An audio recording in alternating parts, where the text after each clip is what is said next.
Can I go? Yes. Oh, why am I staying here? Yeah. Good morning, ladies and gentlemen. Welcome to Breckland Planning for today. Could I first of all start with what we call our general housekeeping? First of all, fire exits are quite clearly marked. These two doors on the left-hand side. There's another one at the end of the corridor where the lavatories are, and of course the entrance door where you came in. There are no tests booked in for today, so if we hear the alarm go off, we will treat it as genuine. We will vacate the building and we will congregate in the car park. As I always say, if you're not sure what's happening, just follow any of this lot because they'll be out like a shot, I promise you. And all the ladies will be waiting for the firemen to turn up because they always do. That weren't me being sexist, it's just I know what happens around here. Second item, phones and mobile devices. Could I ask you to switch them to silent or switch them off? If they do go off, it's a fine to the chairman's charity of £10. Now that's chairman of the council, not me as chairman of this committee. The chairman of the council is with us this morning, which is Councillor Sam Taylor. And her time as chairman is almost up and I still haven't remembered what they were. So Sam, just tell everyone where their money's going to go. There we go. So if you want to continue your business, you'll get a scowl from me, but your money will go to a good cause. Next item, procedure. As each item is called, we have chairs on the right-hand side for you to come. You'll be called up to sit. The officer in charge will give the presentation. I will tell you when you can speak and what your allotted time is. And then there will then be time for the members to ask questions. But when you've got your allotted time, when your time is up, you'll hear the bell. That means just wind up that sentence. That doesn't mean shut up and never speak again. It just means get to the end of that little bit. It equally doesn't mean talk for the next 15 minutes because we haven't finished. Because I have the power to switch your microphone off to start with, and the power, if I need it, to get my solicitor to throw you out of the room. He might do that if I asked him nicely. Okay, so we're going to then go on to introductions of my team for the day. At the far end, we have Simon Wood, who is the top man of planning. I know he's got an official title, but that's near enough. We have Mike Horn on my left-hand side, who's our solicitor to the council. My right-hand lady, Rebecca Collins. We also have, we've got Ed Small at the far end, who's ready for presentation. And at the back, we have Lisa O'Donovan. We have another officer join us a bit later. Chris Fitzgerald usually comes into the room. He's gone off doing something. He was the usher who saw you in this morning. And at the front here, we've got Julie Britton from Democratic Services, who will be taking minutes and making sure we all behave ourselves. She's given up with me, but never mind. So we're going to go on to our agenda and start our first item today, which is the minutes, and it's to confirm the minutes of the meeting held on the 21st of February 2026. Do I have members' authority to sign those minutes? Okay, thank you very much. There we go, Julie, that's your piece of paper. Thank you. Item 2, apologies and substitutes, please, Julie. Thank you, Chairman. We have apologies from Councillor Annie Blackburn and Councillor Claire Bowes, and in attendance for Councillor Annie Blackburn, we have Councillor David Blackburn as her substitute. Okay, thank you, David, for sitting in today. It's very kind. So, declarations of interest and representations that have been received, we will take them as each item is raised. Item 4, Chairman's announcements. Only 2 things today. First of all, yes, we are still looking for various members to come on the Chairman's panel throughout the year. A few of them are catered for, but there are a few gaps. I will talk to you at the end about something else that I would like to do with that panel. And our other item is, well, to members, but my lady on my right-hand side is doing a sponsored walk for Macmillan Cancer Research. Is it a walk or a run? No, I'm walking it. It's walking it, okay. I did wonder. Well, I don't know. It was 26 miles, so I didn't know if it was a marathon and a bit. A marathon and then a warm down at the end. But so if anyone would like to partake with a little bit of your hard-earned cash, then she is very welcoming to it. Okay, I think that's that. Item 5, request to defer applications in this agenda. None. None? Okay. Okay. Item 6, urgent business. None at all. Item 7, we go over to Simon Wood for a local plan update, please. Thank you, Chairman. Not a huge amount to update on at present. As you'll be aware, the policy team are working to update the document and provide the Regulation 19 submission copy, having regard to all the representations made during the last consultation period. We are aiming at the moment to get the Regulation 19 document to Cabinet on the 13th of July to start the formal consultation on that shortly after that meeting, if approved. We will be briefing members on the updates and the report prior to it going to Cabinet in the coming weeks. Just as a side note, the consultation on the National Planning Policy Framework closed earlier this month, and we submitted responses to that in advance of that closure. Thank you, Chairman. Thank you. Any questions, members, at all? No, all happy, thank you. So next we go on to our deferred applications, which we would normally just blend in, but we're actually taking them immediately. So it is our item at Great Ellingham. There's 2 items on there. And people coming to sit on my right-hand side, I've got David Drew, who is the agent, and Robert Todd, who I believe is another agent. Yep, that's correct. Yes, okay, thank you. Councillor Sarah Suggett as well, if you'd like to come sit on the right-hand side. David Drew and Robert Todd are here for questions only, so it's going to be a brief part out there. And are you doing this one, Ed? No, me. Oh, you're doing it. Okay, Rebecca is going to do this one. Over to you then, thank you.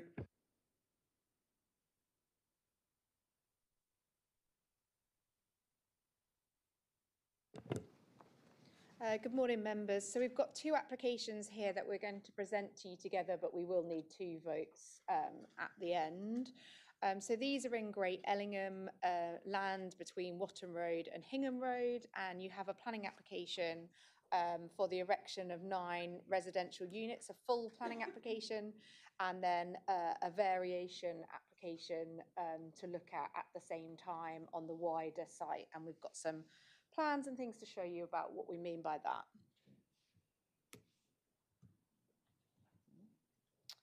So this is the location plan, the red and blue line location plan for the full application. So you can see on this southern section here is where the 9 dwellings is going to go. The access road is through the application site, and we've got some images to show that already in situ. And then the blue line is where the VAR is going to happen, and obviously I've got a red and blue line plan to show you. Members, you'll hear you've got reference in the full committee report and in my presentation to a separate planning permission for 4 dwellings. That's on this area of land here. So actually, when we talk about the 9 dwellings in this southern corner, 4 already have consent, and the new 5 are on this southern section of land. And obviously we've got some plans to show you that. And then members, just in front of you, this is the red line plan for the variation application. You will note that there's, so the red line follows the red line of the original, well, there was a full permission and a VAR, and that's in the history of your report.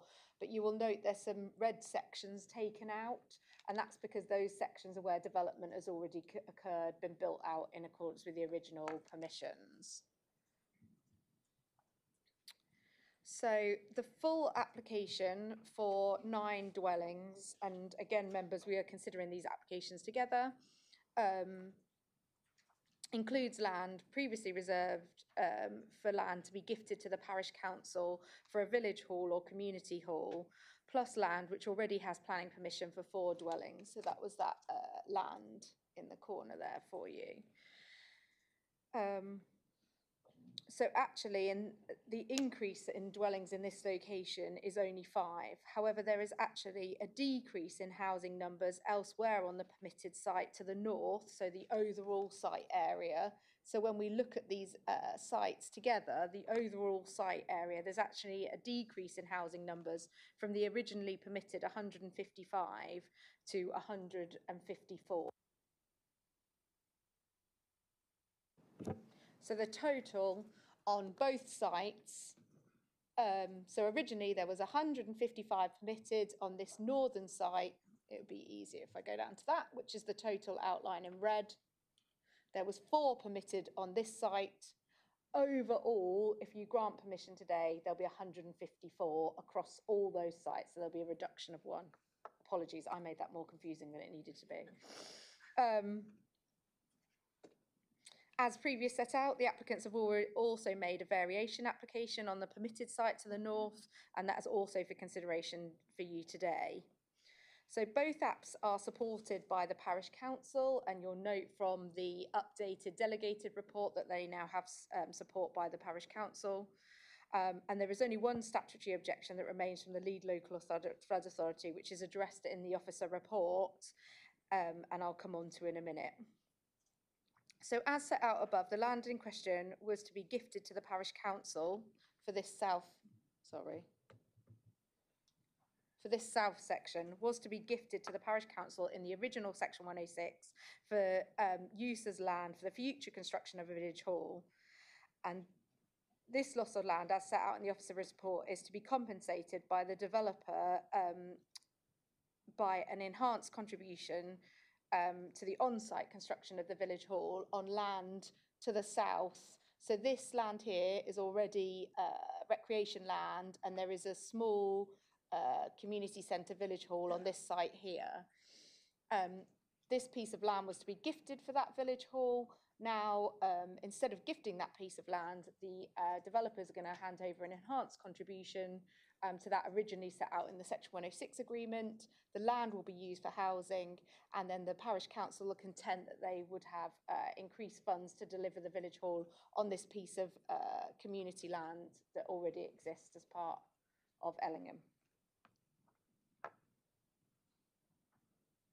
So going back to the officer report, the dwellings themselves do all sit outside the Ellingham settlement boundary, which you can see on this slide here. So the settlement boundary is outlined in pink, and then the application site as a total is outlined in yellow for you. And just on this right-hand side, you can see that the construction of that site has already taken place. So as a matter of fact, members, it does all sit outside the Ellingham settlement boundary, where development is restricted by policy How 3 of the local report. And the report sets out that the proposals are contrary to this policy because the target for Ellingham has been significantly exceeded. Relevant to this and another material planning consideration carrying significant weight is the council's lack of a 5-year housing land supply and the existing permission that already exists on this site. The site is considered to be in a sustainable location when applying the tilted balance, and this is evidenced by the new roadways that are already being put in the development and the connectivity that exists into Ellingham. And the proposed layout for the full seeks to introduce more variety, for both applications, the full and the variation, seeks to introduce more variety in house type, including the bungalows. And when we look at the plans, we'll show that the proposals follow the pattern of development. But it's also important to remember, members, that there is actually an overall decrease in the number of dwellings across the entire site by 1, and therefore the principle of development is established by that increased number already being permitted in this location, despite the non-compliance with policy How 3 of the local plan. So just for reference, members, and this is shown further along in the slides as well, but this was the original block plan and location plan for the development site.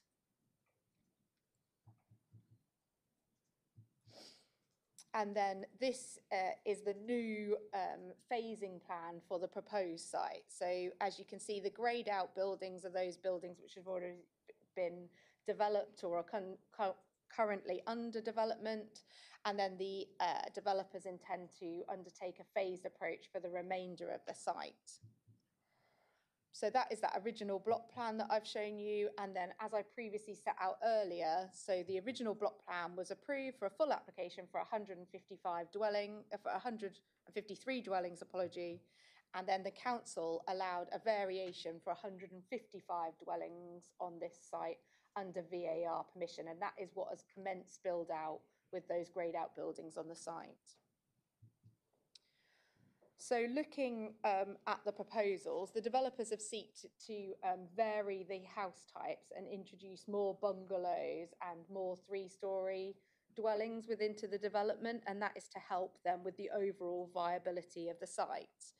And as you can see on the right-hand side, this was the originally approved scheme. On the left-hand side, this is the combined schemes together, so the VAR and the full together. That would show the final layout. So what's important from this two plans, you can show that the routeway remains as per the roadways that was permitted as part of that original consent. So the routeways, the pattern of development remains very similar to that as previously approved. So we've got a lot of frontage development fronting the highway, creating surveillance in the street scene. We've also got the pockets of open space in the centre, and we'll talk about this northern section in a moment. And also, members, you'll note from the officer report, there is talk about the retail area at the frontage of the site and it being removed for the scheme. As a matter of fact, that hasn't been removed from the scheme. That remains at that frontage of the site over here. So you can see that generally the layout has stayed the same, and there are some amendments to the pockets of development that exist within this site. So obviously the main amendments are the full application down in this corner, so no longer an area of open space. Now there'll be dwellings, like I say, fronting onto the highway. And I've got some examples of those dwelling types. And like I say, there is this introduction of bungalows to improve the mix of dwellings across the site. Also, members, you'll note from the officer report that in the earlier Section 106 agreement, it included an area of over 55s, development that was secured for over 55s. That is this sort of browny colour in this corner here. You'll note from, sorry Ed, you'll note from the revised plan that this area has changed quite significantly in terms of layout.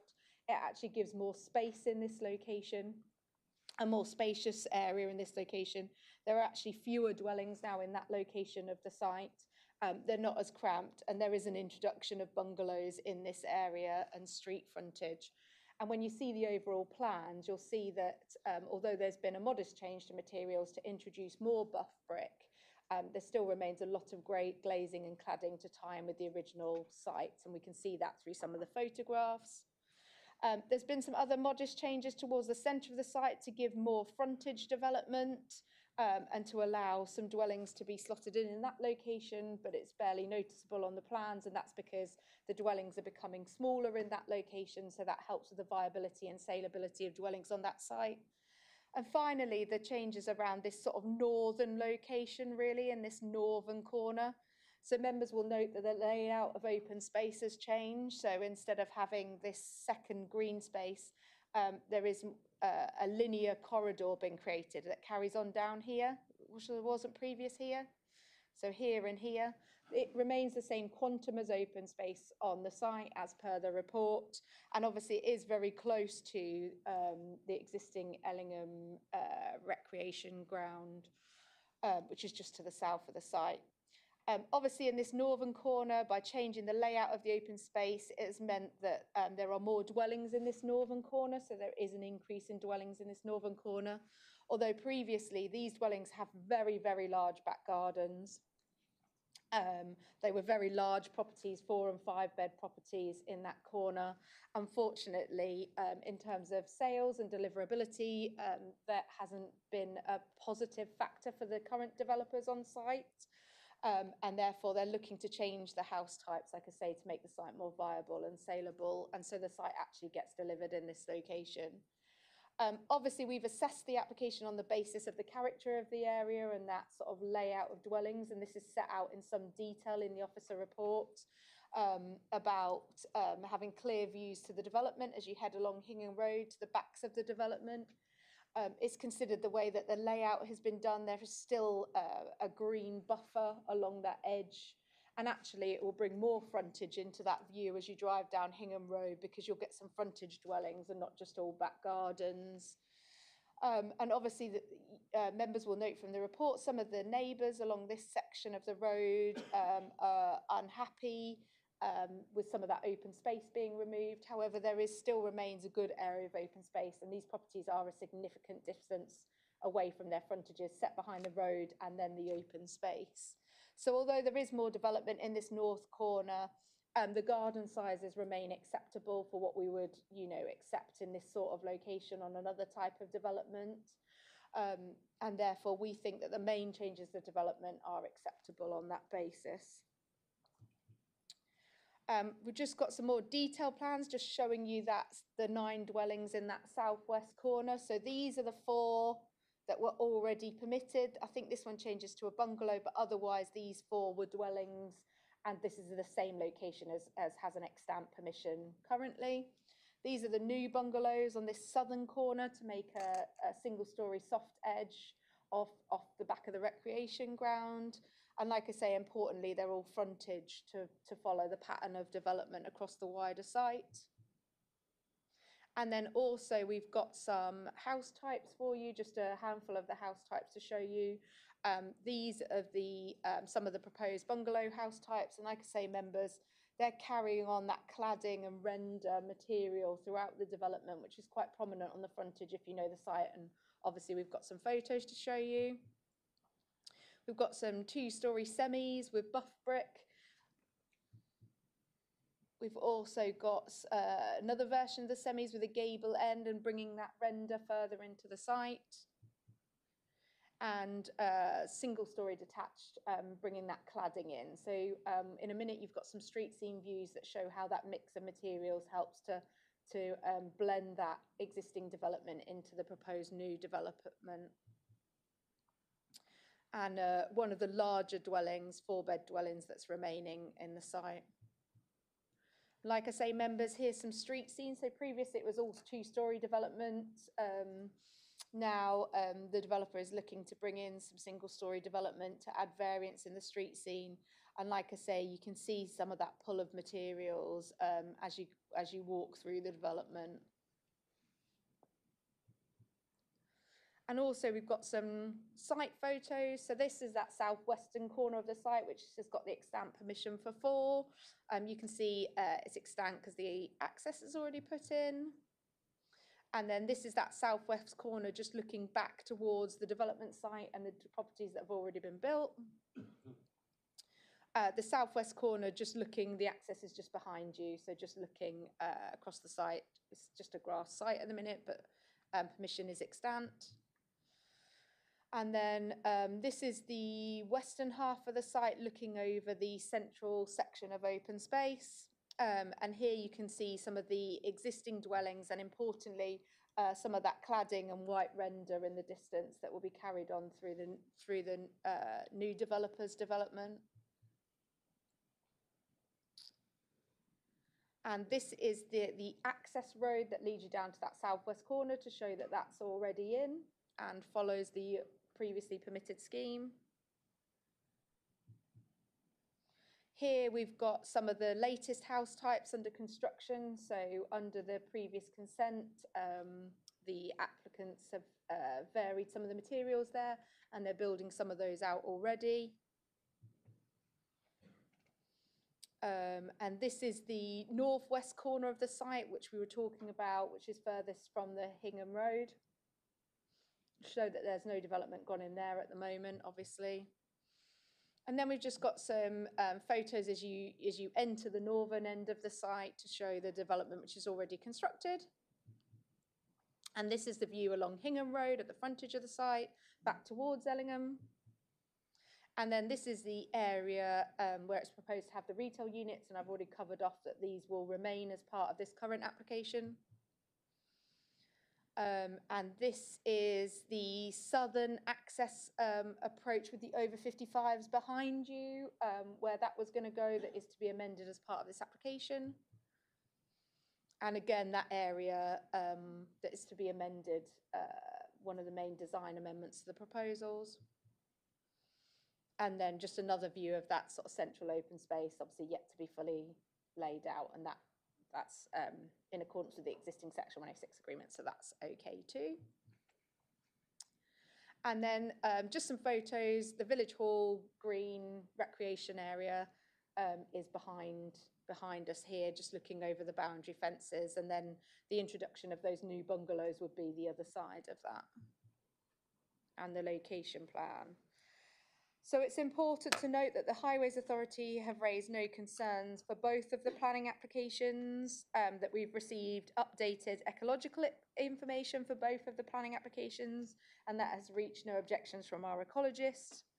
With regards to the flood risk, I mentioned earlier that the lead local flood authority had raised concerns for both applications, but it is important to note that the number of dwellings has actually decreased across the site, and the drainage solution, which was previously approved, has not been affected by these proposals, given the road layout and the infrastructure layout as previously set out. And then given the drainage strategy that we've already approved, this is not considered a reason to object to the application, nor a reason to recommend refusal with regards to flood risk.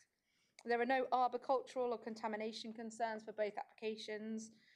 And then I've already mentioned this, members, but as set out in the report, a deed of variation would be required to add the full app to the original Section 106 and amend the original Section 106 for the variation. And this will include the removal of the gift of land to the Village Hall and the replacement of this with a contribution as set out in your officer report. And importantly, this has been agreed by the Parish Council. The triggers for the contributions are also to be amended to allow earlier payments to the Village Hall. And that was a request that the Parish Council had made, that they wanted their monies towards the Village Hall so they could start progressing that site earlier on in the development process. And the applicants have agreed to those amendment of triggers, and that will be obviously added to the deed of variation. In addition to this, it is proposed to remove the NHS and library contributions, as well as the footpath contribution. The footpath contribution is that the developers are going to do these works themselves and contribute the 33,000 that was going to go to the footpath for the Parish Council to have to set up those works. The developer's going to do those works and give those monies to the Parish Council for the Village Hall. Like I said, the libraries and NHS contributions have been removed. The NHS contributions is set out in detail in the officer report. However, there has been significant case law since we approved the original application about double counting NHS contributions. And when they've been removed in light of this current application, when they've been reviewed, not removed, reviewed in light of this current application, it is considered that they are challengeable in light of that case law. And also, the developer has agreed that those monies that they would have paid to the NHS can also be paid to the Parish Council for the Village Hall. They're not expecting to have those monies back. And in addition, they're happy to redirect the library's contribution, which is considered better spent on the Village Hall in this instance, members. So it is recommended in your report that there are some changes to the original Section 106 to be done through a deed of variation, but all those monies that would have been secured through that Section 106 will be transferred to the Parish Council for the delivery of the Village Hall in that location.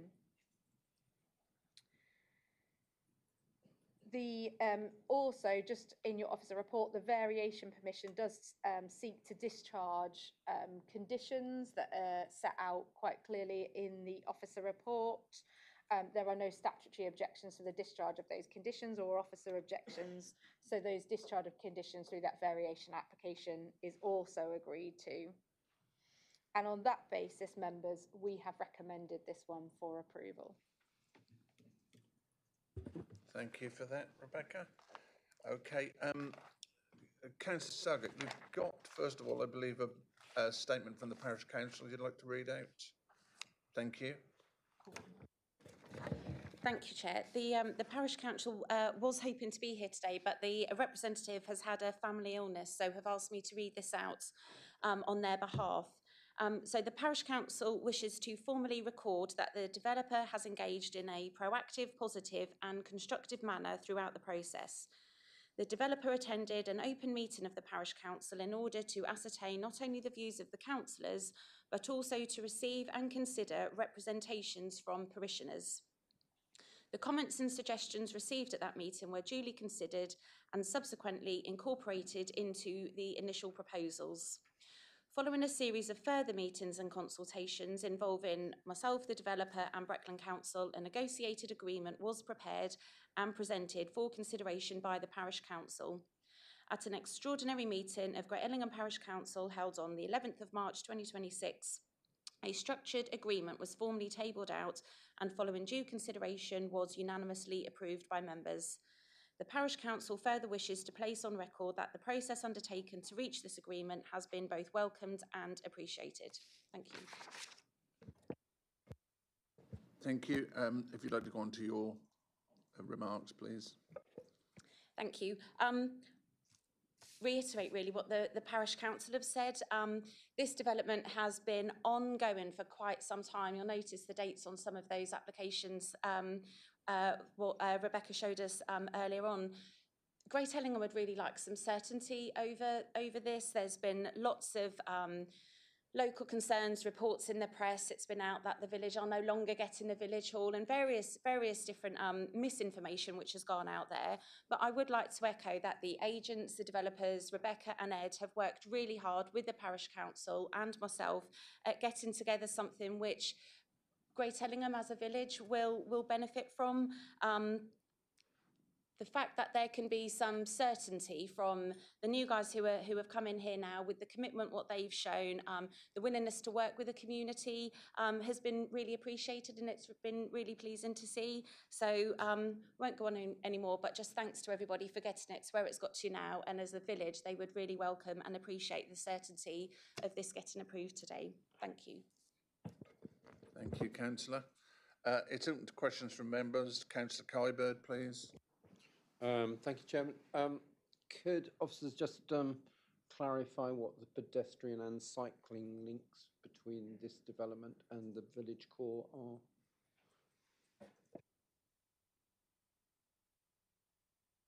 Yeah, so in the original Section 106 agreement, there's a footpath. Is it easier if I show you? Is that okay?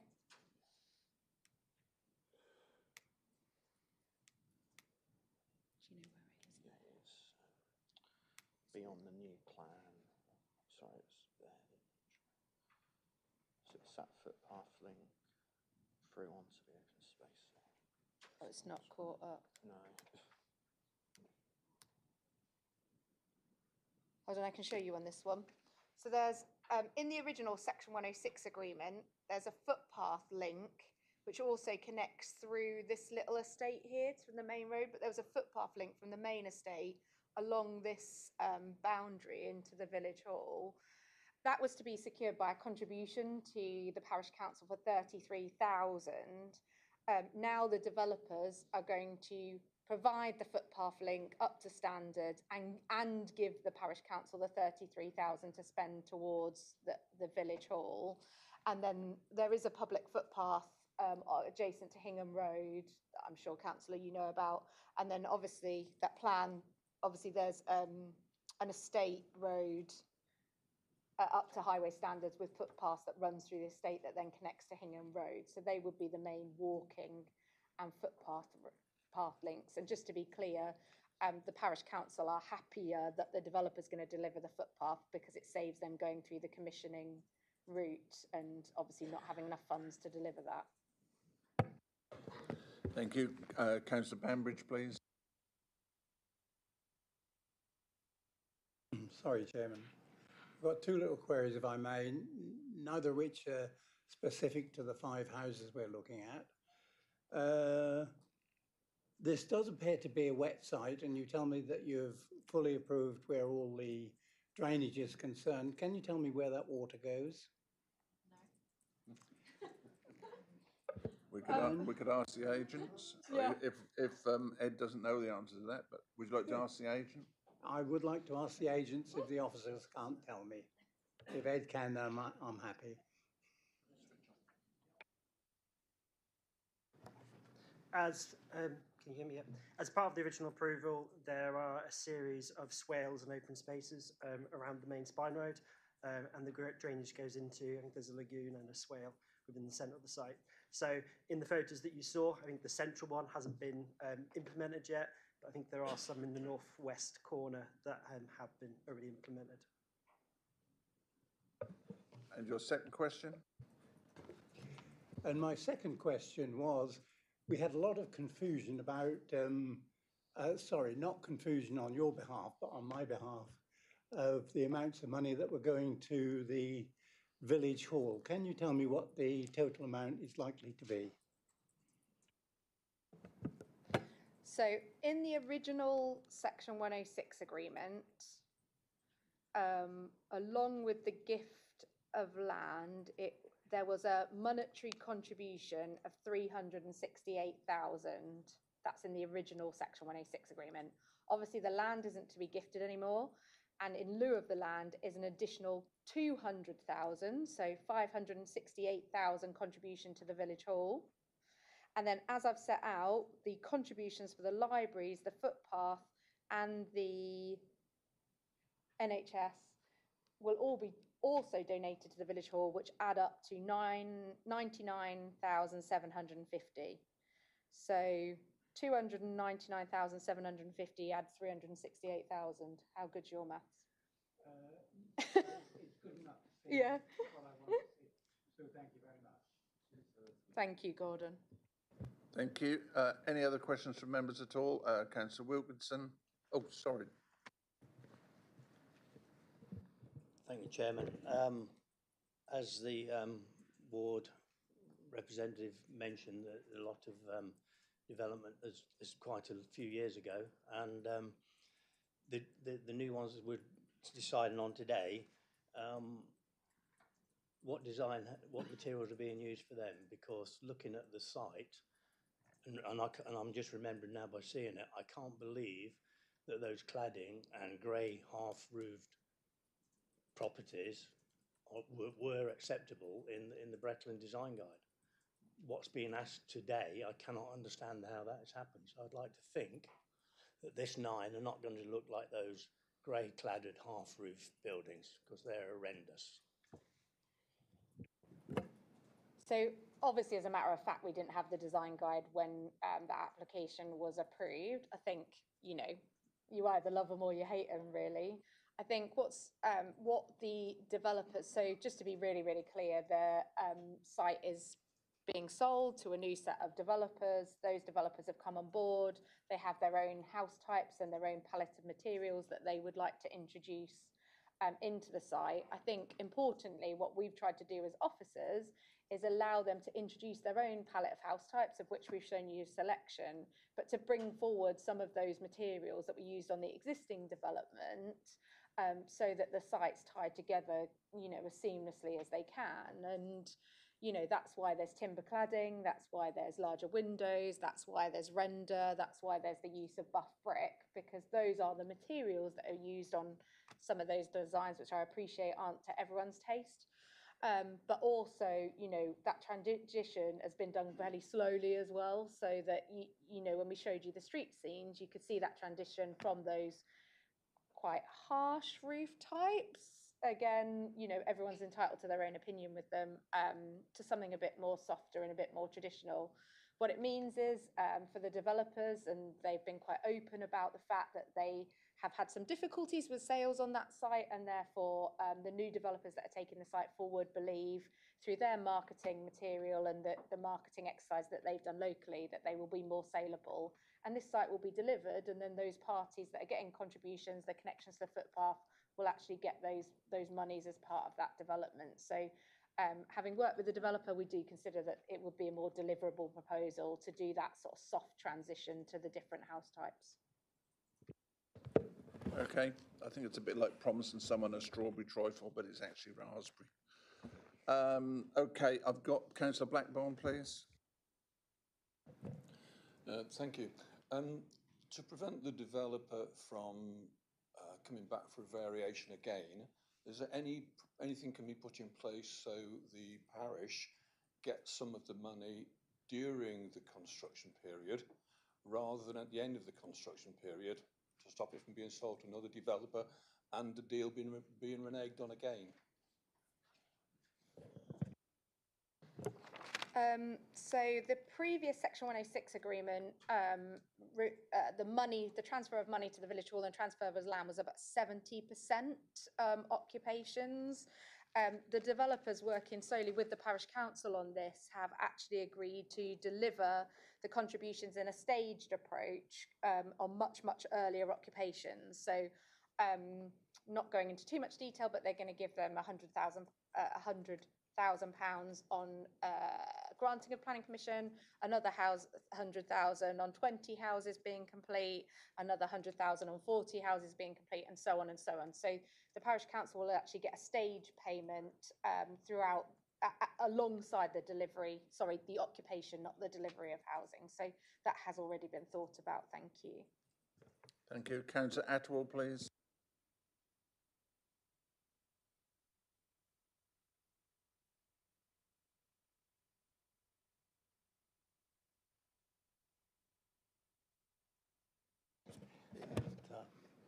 Thank you. Coming back to what Rebecca said about and Gordon's question, Councillor Wilkinson's question about the existing designs, what are on the site, because I agree with him. They're fairly hideous. I wouldn't house cows in there, to be honest, let alone humans, the state of those. Can I just ask a question? Was those designs approved by this committee as part of a reserved matters application, or was that decision on the design delegated to officers? It was a full application approved at this planning committee because I was here then. I know. I quite like them. I'm going to put it out there because people live in those houses. I think they're really different. I think they are a different design approach. I think, I don't think the developers would be upset with me to say they've been quite difficult to build in places. They've been very costly to build in places. The materials are very high spec. They've, had a direct impact on the house prices, which have a direct impact on the delivery of the site. So there are some lessons to be learned. But I do agree they are a bit like Marmite, but yeah, they were approved, not by this planning committee, as in you were all here, but some of you might have been. Okay, fine.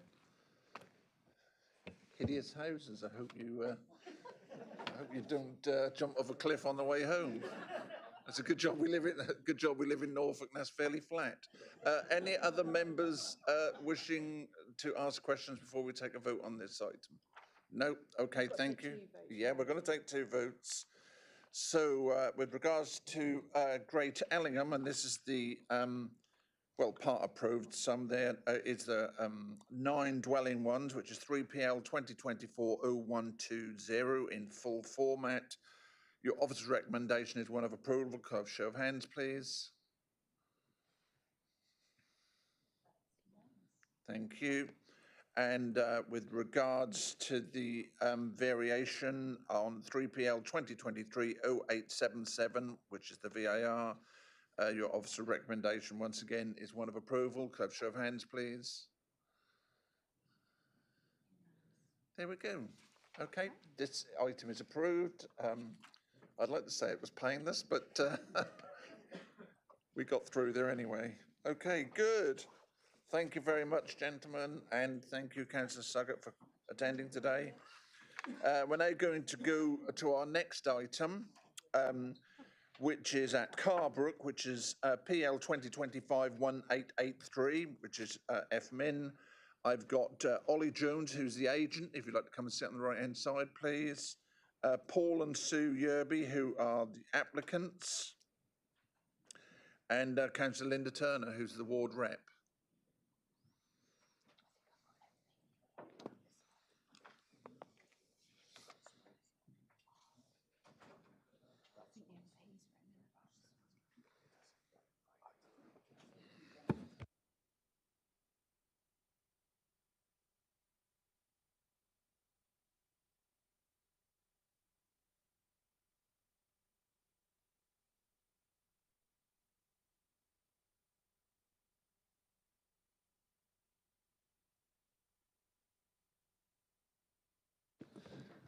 Okay, all nice and comfy. Over to you then, please, Lisa. Thank you, Chairman. So the application is for the erection of a self-build bungalow and cart lodge on land adjacent to Cowslip Lodge on Drury Lane, Carbrook.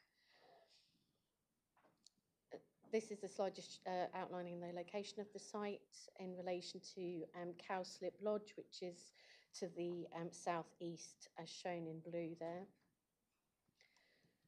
And the site in the wider context, so the site is outlined in the yellow circle, with the nearest services and facilities being to the northeast, St Peter's and St Paul's Primary School, and the bus stop and church.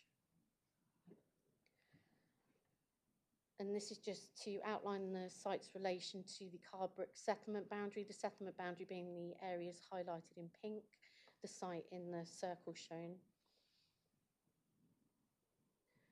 And the site in relation to the Watton settlement boundary. It's a proposed site plan just to show the layout of the proposed dwelling and cart lodge.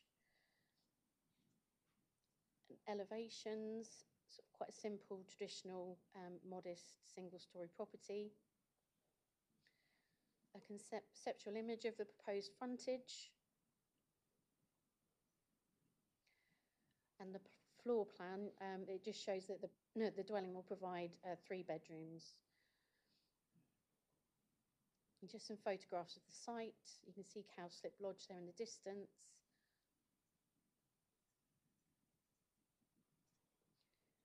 And then this is an image of Drury Lane looking towards the Bridge Street junction, just showing the single track nature of that road. And then the other way looking towards the Watton direction and the proposed site frontage and access position. And back to the location plan. So the site lies outside of the defined Carbrook settlement boundary, and in these circumstances, policy how for is relevant and does allow for some development in these areas where it meets a set of criteria, one of which is that the site lies immediately adjacent to the settlement boundary. And as can be seen, that's not the case in this location. Therefore, the proposal is not considered to meet the aims of policy how for, and by definition of the local plan is therefore not sustainable.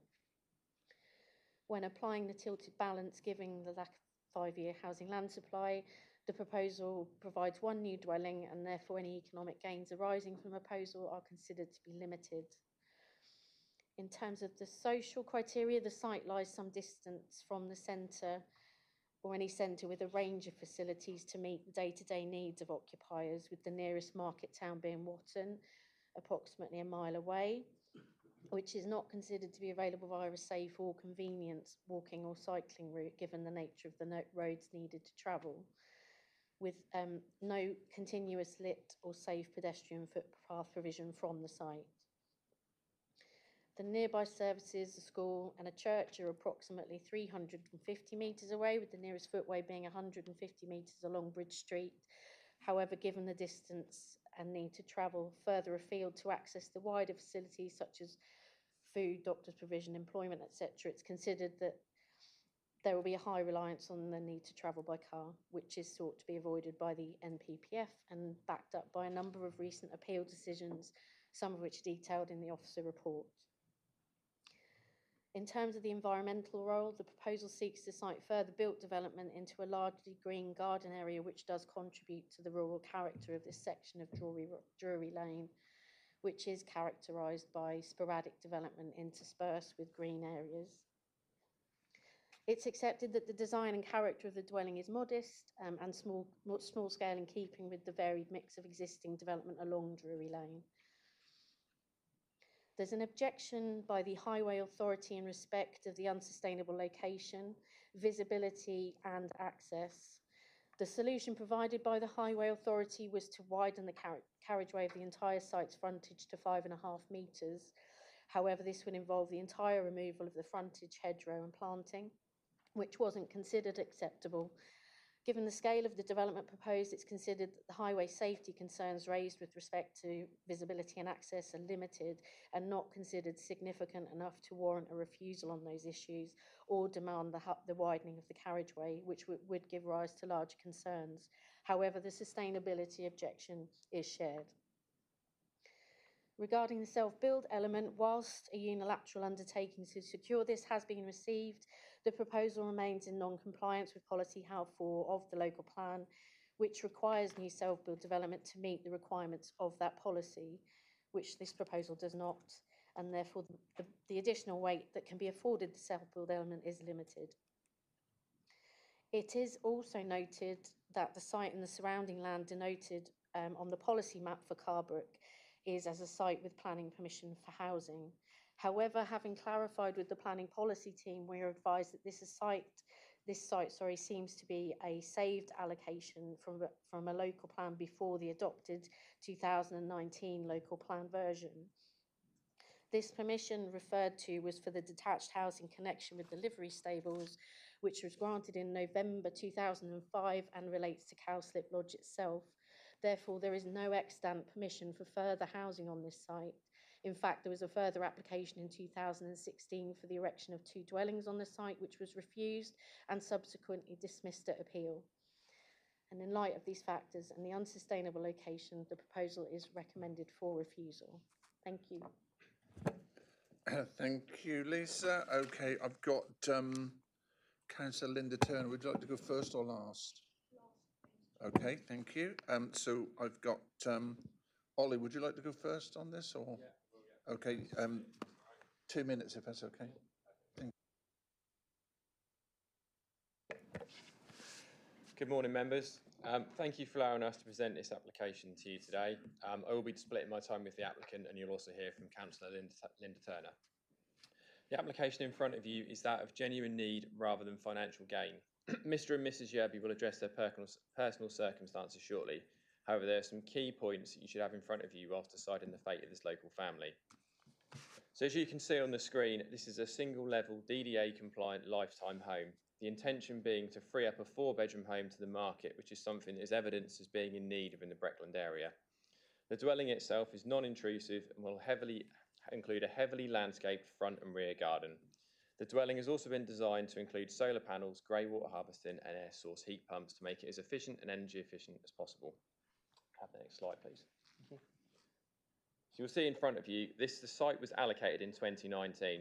As you will see on the map on the screen, this is still the case in 2025. If you could flick to the next one, please. You'll see an email confirming this from Breckland in 2025 when Mr. and Mrs. Yerby approached me, and this is still current today. The LPA's approach of this is not a suitable location due to it being outside of the settlement boundary. However, there are 31 houses along Drury Lane, including their current house, which was granted outside of the settlement boundary.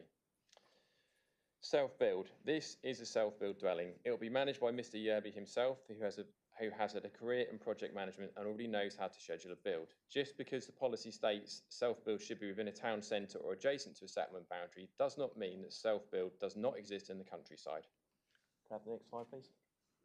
Thank you. So this letter in front of you is from the previous applicants that confirms there was an access gate at the site already. Have the next slide, please. And then this is an image of that. So the highway objection has 2 main points, access and footpath links. The access, as you can see in front of you, is to the field, has a historical access and is evidenced by that supplied. The gate is visible on the screen in front of you, and a letter from Mr. Cann, whose family previously owned the site, is also available. Footpath links. There is a designated safe walking zone and a reduced 20-mile-an-hour zone down this road during school times. A Norfolk County Council highways designation and approved walkway to local facilities. This puts the application in a very different situation to that of any other appeal, application or refusal referenced in the officer's report. The site has a safe walking zone. There is a footpath approximately 100 metres from the dwelling which connects to this. The walking route connects to the school and the church, and this has been in place since 2015 and remains incident-free. Okay. Thank you. Yes, thank you. Ms. Yerby, please. Good morning, members.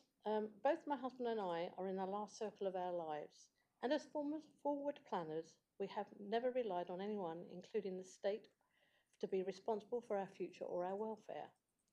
My husband's health is now declining, so we've decided to submit a planning application to build our self-build lifetime home to see our days out in a place that we have made our home. The bungalow has been designed by us to take into account all our health requirements, DDA compliant, flat single level living, and accommodation for a living carer when we will require assistance. So we will continue living independently and with dignity. We love Carbrook Village. We have lived here for nearly 9 years, but locally for 16 years, and we've made Carbrook our home. We have established a very strong network of friends and community, having worked with the local school and on the parish council. We both understand the pressures of looking after the elderly. Everyone wants to keep their independence and not to be a burden on society. So we hope that the planning committee will be supportive of us and grant us permission to build our final home. Thank you. Thank you very much. Councillor Turner, please. Thank you, Chairman. Good morning, committee. I'm pleased to speak on behalf of Councillor Helen Crane, who is the ward member, and I have met with the applicants and done a site visit. The applicants wish to build a self-build, single-level, lifetime home for themselves that will allow them to continue living independently and within the village of Carbrook, where they are very much part of the community. The proposed build will in fact sit on part of an existing footprint, currently a stable, which will be demolished.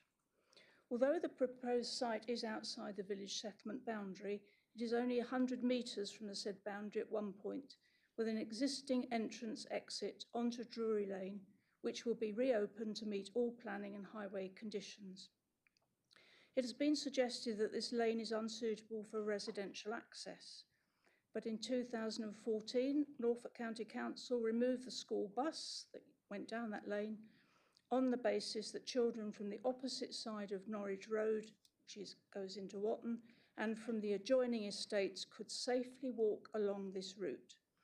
If the road is deemed safe for children, parents with prams and pushchairs, and general pedestrian use, it is difficult to reconcile how it can simultaneously be regarded as unfit for purpose for residential access. This safe walking route runs along the whole length of the applicant's boundary. We strongly believe this application does meet the sustainability criteria, as the site is within walking distance of local facilities, using the safe walking route to access a garage with a shop, convenience stores and cafe in one direction, and Carbrook Village Centre with the primary school, church, bus stop and village hall in the other. This aligns with the principle of sustainable development, encouraging access to local services by foot. There have been no objections to this application, and I would urge committee members to consider that both the sustainability and road safety criteria have been met, and to question how a route deemed suitable and safe for school children on foot is considered unsuitable for a single lifetime dwelling. Thank you, members. Thank you very much, Councillor. It's over to questions from members. Councillor Atwell first, please. Thank you, Chairman. Have we got any photos of the lane so I can see where the proposed entrance is and the visibility? Because I think the visibility display is the contentious issue. We got that, please?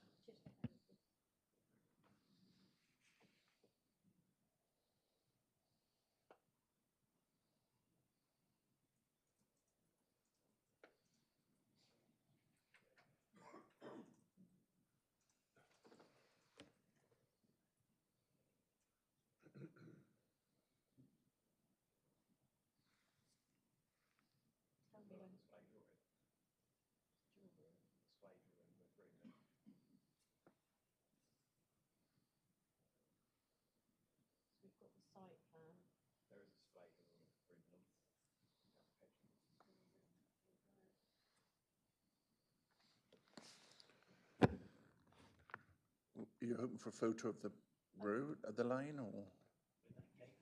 What I'm trying to ascertain is that where the proposed entrance is, obviously the visibility display, according to the report, there's a visibility display proposed of 25 metres, where in fact for the speed they're talking about need for 43 metres.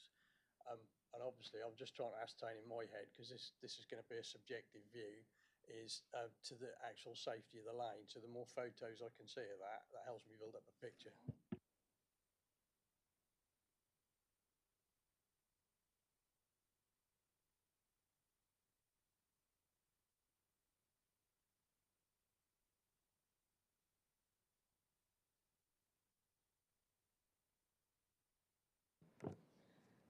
As a matter of fact, members, your Highways Authority are telling you that the visibility displays as required by their standard guidance and manual for streets cannot be achieved in this location.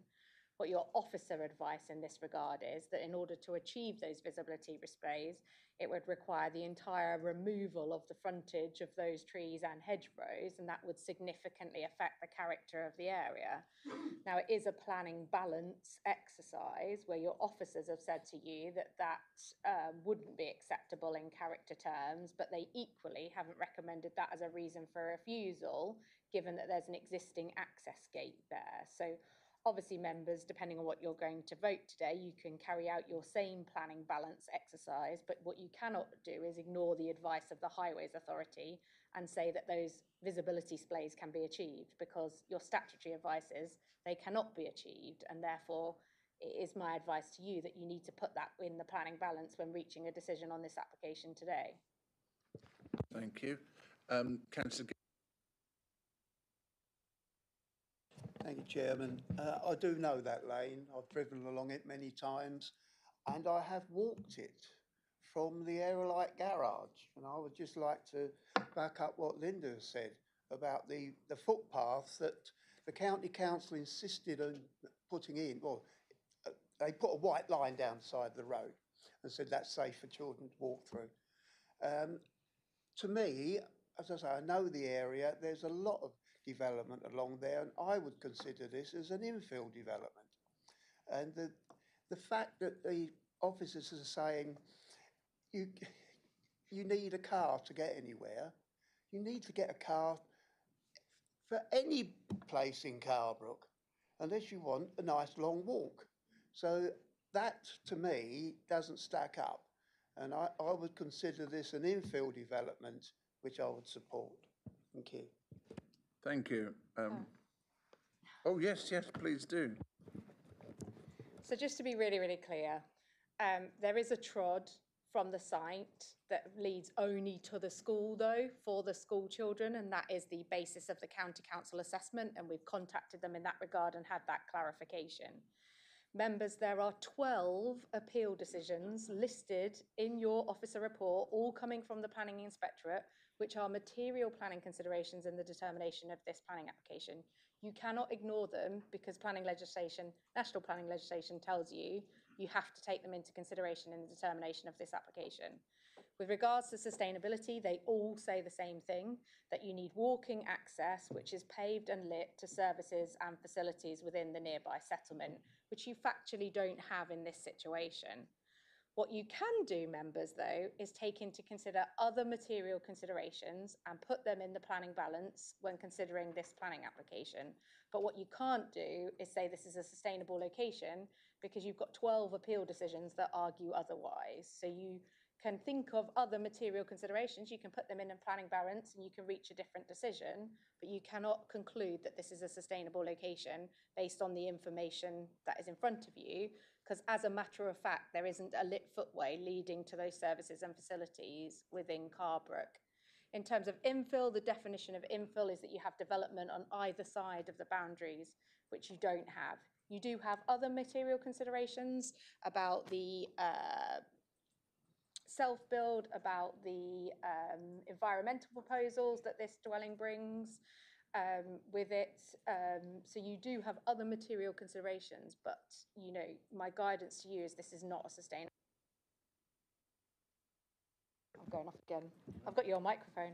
Although lots of us rely heavily on our car in rural locations, your current policy guidance is that you need to be able to walk to services and facilities, and you might be hearing that a lot today. Councillor Blackburn, please. Thank you. Becky answered quite a bit. The big thing for me is that visibility aspect. Are you saying it would be safe, better visibility, but that hedge has got to go? So the hedge has to come down to make it safe to get onto and off that site? The Highways Authority advice to you is that without the removal of that hedgerow and trees, you wouldn't achieve their required visibility space for the speed of that road. That is your Highways Authority statutory advice. Councillor Atwell again, please. Thank you. Sorry, could you just put the photo up again of the lane? I have a further question on that.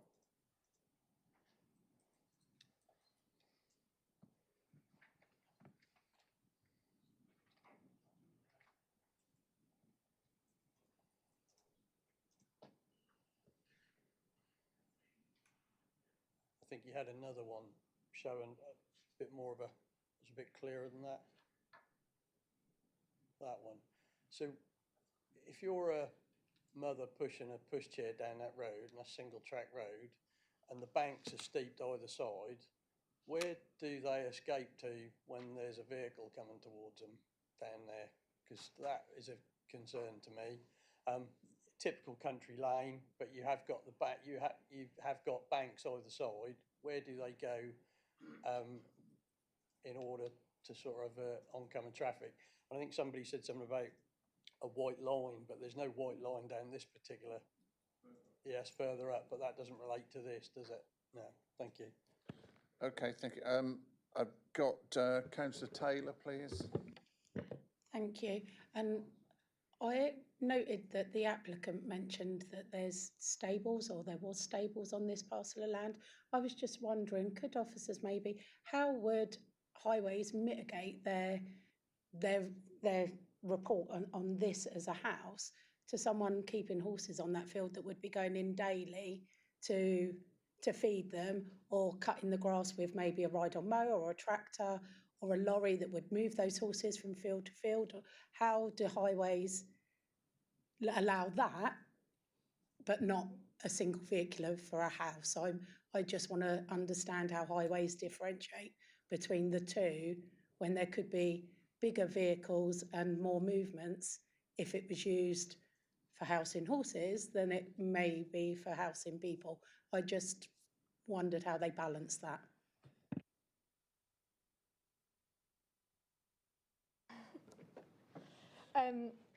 So the case officer has informed me that so the stables and the livery and stuff was a joint permission, so the single access for the residential dwelling would have served both of those. But also, Sam, Councillor Taylor, I think it's really important to note that there would be intensification of use of access from just going once a week or once every couple of weeks to mow the lawn, attend the stables, to a residential dwelling where you can have multiple movements coming in and out of a day. And that is pretty common for the Highways Authority to say that even from a farm access to a residential dwelling, that there would be intensification of use. Of course, though, members, you can put that in the planning balance when considering the access in that location, that there is already a gateway there that could be opened up for the uses that Councillor Taylor has quite eloquently set out. Thank you. I'll take Councillor Wilkinson in a moment. First of all, Ollie, would you like to just cover off what you felt about the access? So just to clarify, there was an objection from Highways originally over the speed limit and the visibility displays. We proved the visibility displays at 43 metres did not need hedge removal. There is a couple of small trees in the front that have to come out, which are noted on the original drawing as well. But the visibility displays were proven. Highways did then not come back and re-comment on the application, I don't believe. So they have not reviewed the current displays. The displays were proven to what they asked for. They did not review anything on the footpath. They never came back and commented on it. They did not recognise there was a footpath there, even though everyone has discussed it, and obviously lots of people in the room know the footpath. It has already been cleared and covered, so there is no reason the visibility display will not work. It's proven. Hold on. Okay, thank you. Hold on. Oh, I'm getting hold on. The agent has submitted a plan where, and we can get that plan up. In fact, I will get that plan up. Let me just join the meeting. Apologies, members. From a different laptop, obviously. So I've got it on my screen. Oh, I can't because I need to come out of that one. Transfer to this device. Come out of it. Yeah. Oh, it's letting me. Might boot you out.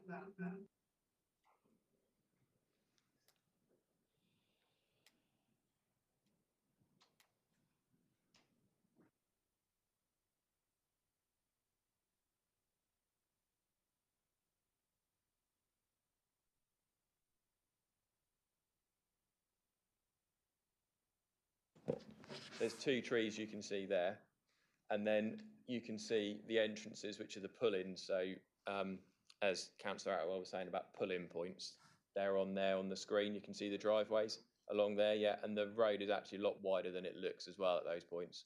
So as you go further down, it widens out, and there is a footpath on the right-hand side, an actual proper footpath. So just as a matter of fact, we have spoken to the Highways Authority about this plan, and they do not consider that the visibility displays that they require can be achieved without the removal of the entire frontage of that hedgerow. But I want to bring you back, members, to the fact that that isn't a reason for refusal recommended by officers as part of this planning application. Your reason for refusal is a location one.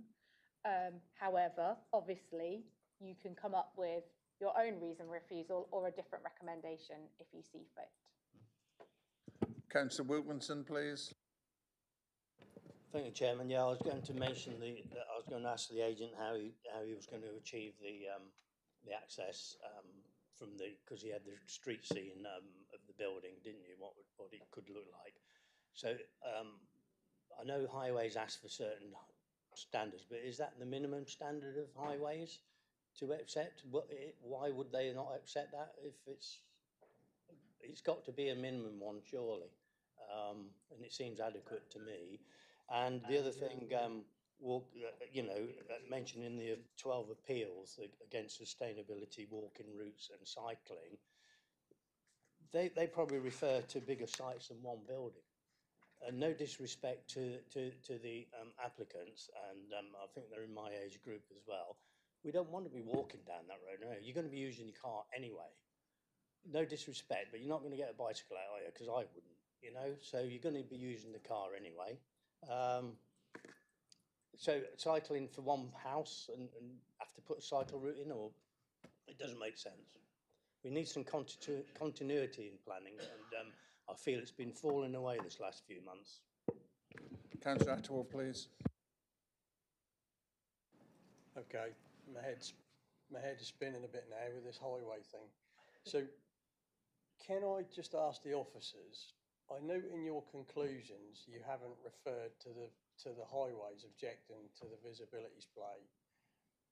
We haven't got that in there as a reason for refusal, but you're telling me that highways don't think that can be achieved. So why isn't that in the conclusion? That's the bit that I would like some clarity on, please. It's concluded in the officer report that we've considered their comments, but given the small scale and nature of the proposal, i.e. one additional dwelling, the low speed of traffic along that road, the plan provided that shows a level of visibility, we don't consider that a reason for refusal on highways grounds and the requirement of the complete, so the complete widening of that carriageway to 5.5 metres, the damage that would do would far outweigh the harm from one dwelling. So it's not added as a reason for refusal in this instance, because I don't think we could justify that. So on a safety aspect then, forget the hedge and what the thing's going to look like. What highways are telling us at the moment is that they don't think that that will be safe unless you can take the hedge out to achieve the display. So on a safety aspect, the highway authority are telling us that that won't be safe unless the hedge comes out to achieve that splay.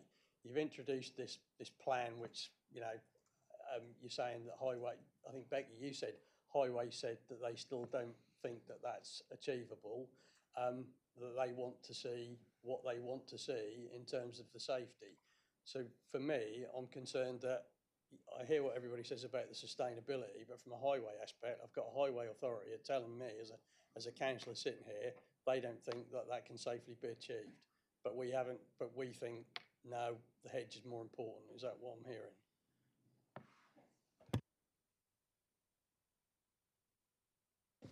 Councillor Westerman, please. Thank you, Chairman.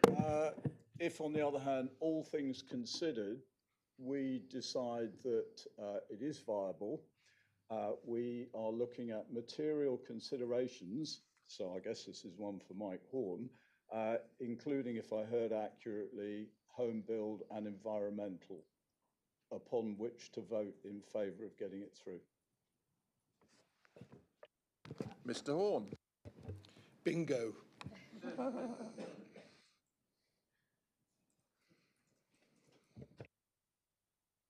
Oh, thank you. I thought it was going to be more than that. I thought it would give us the numbers for the bingo as well. Okay, any further questions or direction that you would like to have? No, that's fine. Okay, we're going to take the vote on this item. So with regards to Carbrook PL 2025-1883, your officer's recommendation on this one is one of refusal. Could I have a show of hands, please?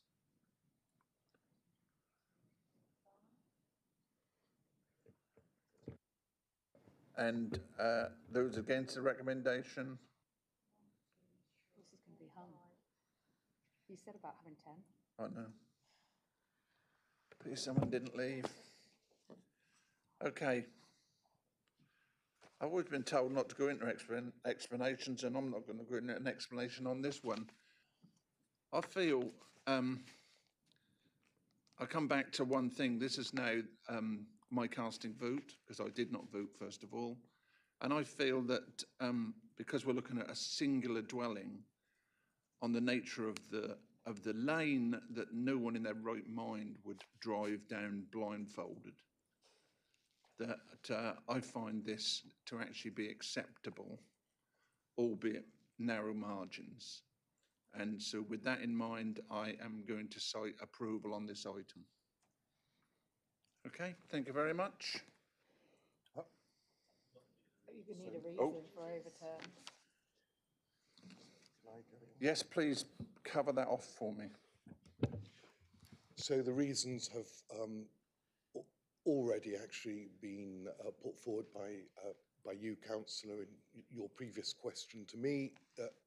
I am presuming that whilst you find the relevant policy HOU4 not complied with, and you find that overall the development plan is not complied with, you consider that there are material considerations that outweigh that.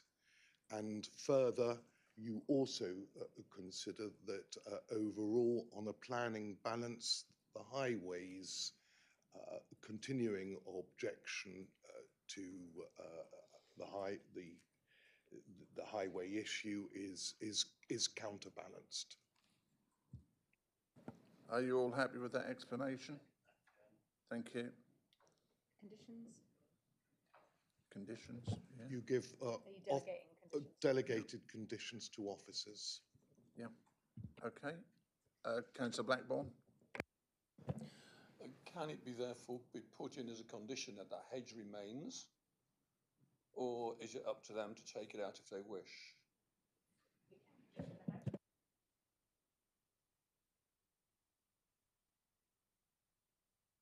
Okay then, thank you. Agreed? Yep. Is that agreed? Is that agreed? Yep, agreed with everyone? We need to take another vote. Right. Okay. Okay, following on from that, and extra bits that have been added and conditions, etc., we will take another vote. So from me now, from the chair, is that the recommendation should be approved, All of those that would like to see this approved? With your recommendation? 7 now we've gone. 1, 2, 3, 4, 5, 6, 7, 8, 9 now. 8. Don't hear. Oh, I was voting as well because I put it forward. 9. And those against my recommendation? 2. Okay, so that's definitely done. Okay, thank you very much. Thank you. Okay, we're going to break. I'm trying to see the clock, the sun's on it. 11:20. 10 minutes, please. Return at past to continue, and we will pick up with Harling. Thank you very much.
Okay, we're almost ready. If you'd like to take your seats, please, councillors. Someone throw something at Harry because he hasn't got his hearing aid in today. Councillor Clark, if you'd like to take your seat, please. Councillor Westerman. Thanks, Chris, for that. You could have thrown something at him. I don't think he'd have minded. Okay, thank you. We're ready to start again. Once I get the okay from Julie, we're okay. Go. We're operational. Okay, we're now going to Harling PL 2025-1841. This is a PIP application with principal in planning. And I've got, all I've got is Councillor Nunn. Oh, Lee Brewer as well.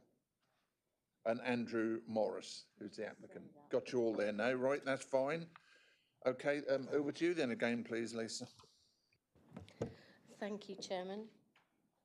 So the application is for permission in principle for a single new dwelling with new garage and access off the highway and associated hard standing.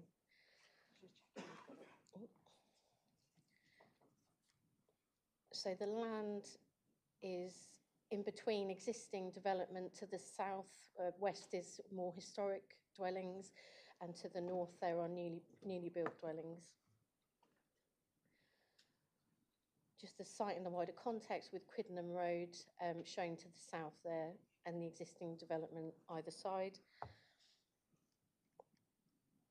And the site in relation to the Harling settlement boundaries, you can see the settlement boundary highlighted in pink. It's a permission in principle, so details can be reserved for the technical details stage if permission in principle is granted, but we've been provided with an indicative site plan, which is shown here. As you can see, the dwelling is on a similar sort of frontage to the adjoining property to the northeast. Some photographs of the site. You can see the newly built dwellings there to the adjoining side and the site frontage. And this is just a photograph to show Quiddenham Road towards Harling's village centre. So as you can see, there's no footpath provision there. And back to the location plan. So the site lies outside of the Harling settlement boundary, which is defined as a service centre village. In these circumstances, policy HOW 3 is relevant and allows for some development where it meets criteria, one of which is that it's immediately adjacent to the settlement boundary. And as can be seen, the site lies approximately 380 metres away, and it's not considered to meet the aims of policy HOW 3 and by definition not sustainable site. When applying a tilted balance, it should be noted that the proposal provides one new dwelling and therefore any economic gains arising from the proposal are considered to be limited. In terms of the social criteria, the site lies away from the centre of Harling and its range of services and facilities. The site lies a considerable walking distance from these services, and whilst a newly constructed footpath is available, this does not connect to the application site directly and is approximately 190 metres away and is accessible via an unlit, unpaved footway. This is not considered acceptable in light of the various appeal decisions which we've referenced on previous applications and our material planning considerations in the determination of this application. With regard to public transport, Harling is served by bus services, but there are no bus stops within a reasonable, safe walking distance from the site. The nearest bus stop lies at Market Street, which is approximately 0.7 miles away. As such, there will be a high reliance of travel by car, which is sought to be avoided. And as a result, the location of the site is not considered acceptable for new residential development. In terms of the environmental role, the environmental credentials of the development will be fully assessed at the technical detail stage if permission in principle were granted. The design and character of the dwelling would again be fully assessed at technical detail stages if this permission in principle were approved, but it is acknowledged that the site is surrounded on both sides by residential dwellings already. There have been no statutory objections to the proposals. Matters such as highway safety, ecology and tree impact have all been considered acceptable, subject to conditions and further details being provided at the technical detail stage. and we are subsequently advised by Councillor Nunn that the parish are also supportive of the scheme. However, for the reasons detailed, the location of the site for new residential development is not considered acceptable and is recommended for refusal. Thank you. Thank you. Councillor Nunn, would you like to go first or last? Okay, thank you. We've got Andrew Morris, who's the applicant, wishing to speak. You have 3 minutes, sir. Thank you for your time, councillors. My name is Andrew Morris, the applicant. We hope to demonstrate that our application is worthy of support. And in terms of local residents, there are no objections from neighbours or the wider community. We have the support of William Nunn, the Ward Councillor, and the East Harling Parish Council. There have been no highways, environmental or ecology objections. The two key items to address are whether the site is suitable for new housing, i.e. considered isolated, and whether the location is socially sustainable, i.e. heavily reliant on a vehicle. The site is close to, I don't know if you can, yeah, on the slide. The site is close to two recently completed developments, one for 2 and another for 4 new dwellings. These were approved in 2018 and 2019. The application site sits centrally between well-established properties and relatively new dwellings. The latest approval site for 4 new units approved in 2019, highlighted blue on the plan. The delegated report notes, quote, the location is felt to be suitable for residential development, together with the recent approvals for a number of dwellings opposite to the site. Highways conclude it would be difficult to substantiate an objection on the grounds of transport sustainability alone for this site, given the application of the tilted balance. The site for 2 houses opposite under 2018, highlighted in orange, and further away from the village were approved in 2018. And, quote, the proposal will therefore be in line with paragraph 55, which states that housing should be located where it will enhance and maintain the vitality of existing rural communities and help sustain facilities in the surrounding settlements. He's acknowledged that the distance to Harling settlement boundary and main hub of the village is not so excessive that it couldn't be made by walking or cycling, end quote. Importantly, when the latest housing development was approved, the council accepted they could not demonstrate a 5-year land supply, but the figure was not definitive. Now the current figure is 2.8 years, way below target, with impacts from nutrient neutrality, BNG, diagrams and the economical situation. The appeal examples mentioned in the council's review of the social aspect all seem to relate to smaller villages which do not have such a wider variety of facilities meeting the day-to-day needs. In this instance, East Harling provides more than sufficient facilities which can provide more than day-to-day needs. We appreciate there is a new policy, so previous approvals under old policy hold less weight, but the nationwide need for housing is clearly greater now than in the previous years, and the site sits in amongst a cluster of 12 dwellings. We believe the site is sustainable and agree with previous council comments. The distance to the Harling settlement boundary and main hub of the village is not so excessive that it couldn't be made by walking or cycling. As highlighted in red on the location plan drawing, the new development Windmill Way has extended the footpath a good distance towards our site, decreasing the distance to former footpath. Thank you. Oh, keep going.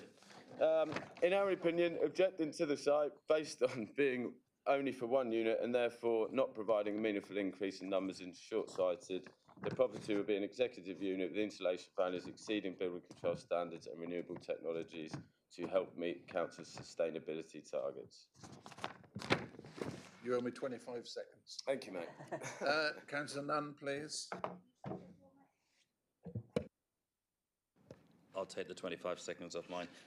Thank you, Mr. Chairman. I think this is quite a straightforward application. Whilst being told it's outside the settlement boundary and the classic unsustainability clause keeps popping up, it is clearly an infill plot along a street full of houses now. It seems slightly crass to turn one down when we passed 9 a few years ago, either side of it. This particular plot is supported by the parish council. They debated it at length and said exactly the same as I'm now saying, that actually they think this was a logical infill plot to kind of finish that row off. On the sustainability, it's where people go to cycle. You know, there are quiet lanes directly accessed from this house and the street from this house, where people go to walk, they go to cycle. It's the reason they go there is because they are quiet roads to do all of these things on. And I slightly despair that the officer comments on the previous application around things are unsustainable and have been upheld by the appeal system on the basis that there are no paths and there are no street lights. That means 50% of Breckland, all of our rural communities, are deemed unsustainable by the inspector. That's got to be ludicrous. I've always stood up for rural communities. I've always lived in one.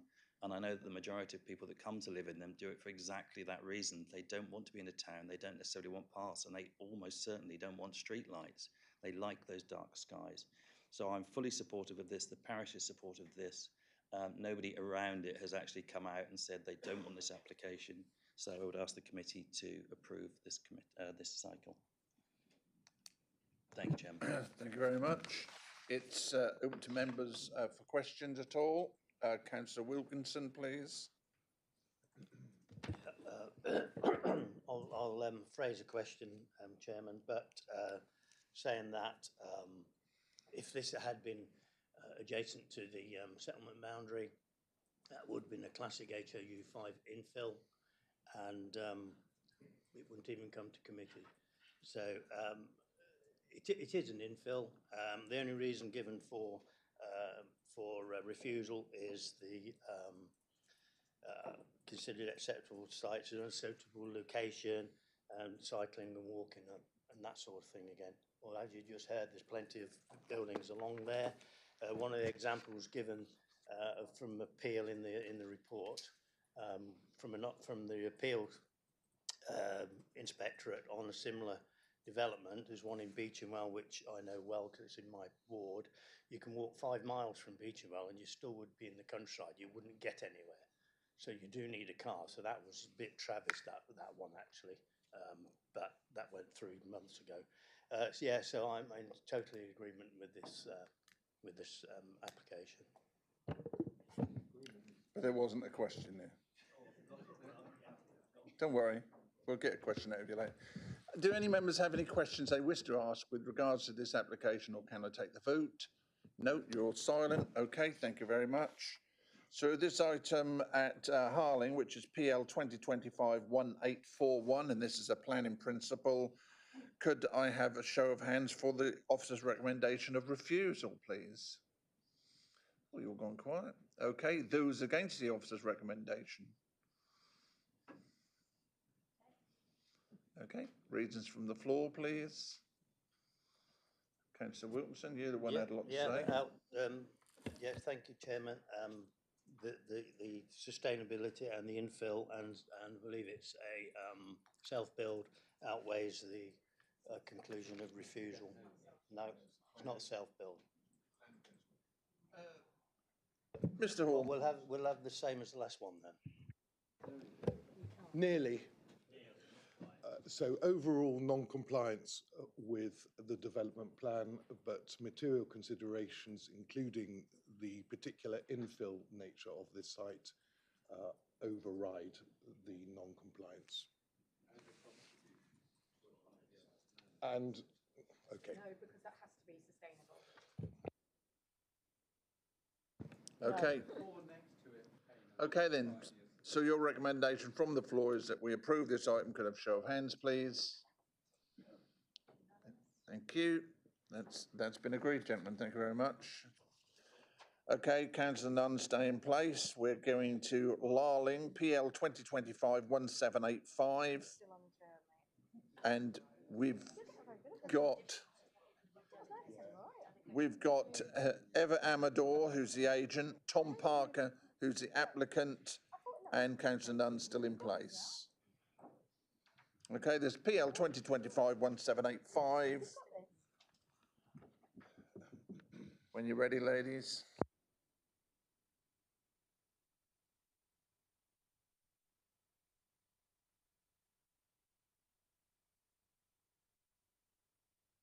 Thank you, Chairman.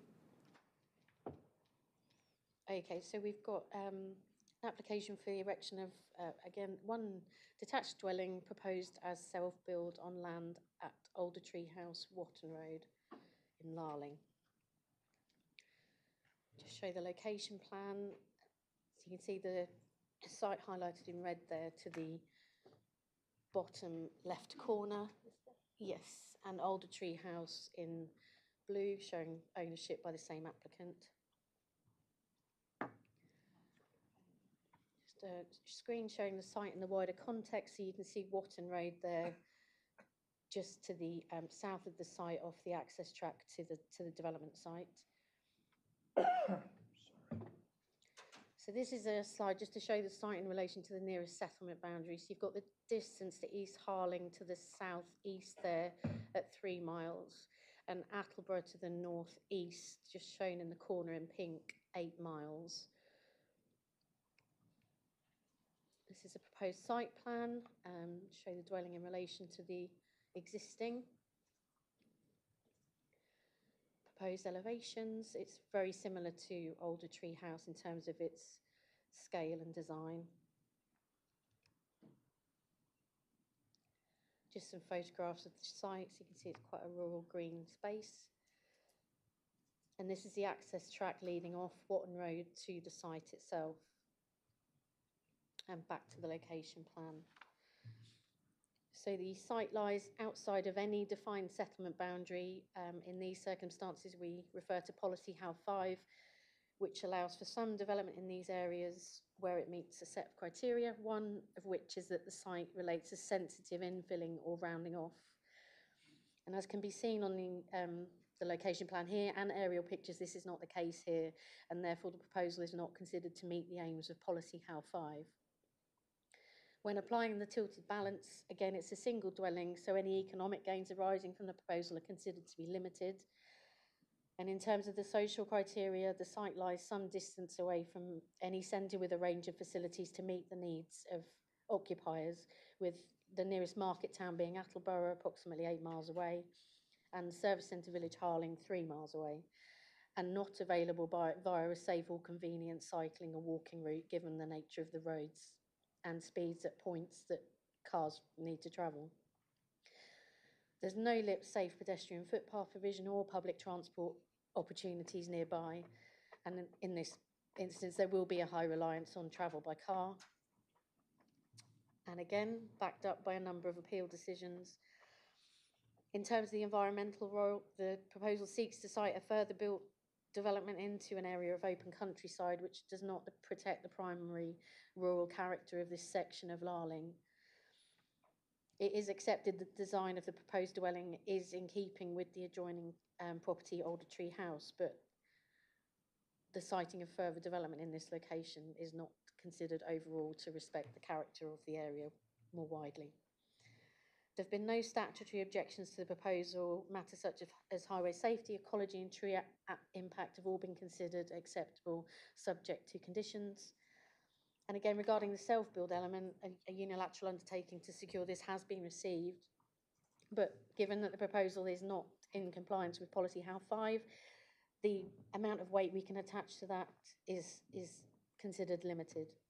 And in light of these factors and the unsustainable location, the proposal is recommended for refusal. Thank you. Thank you very much. Councillor Nunn, would you like to go first or last? Okay, thank you. So I've got Everett Amador. You have 1.5 minutes.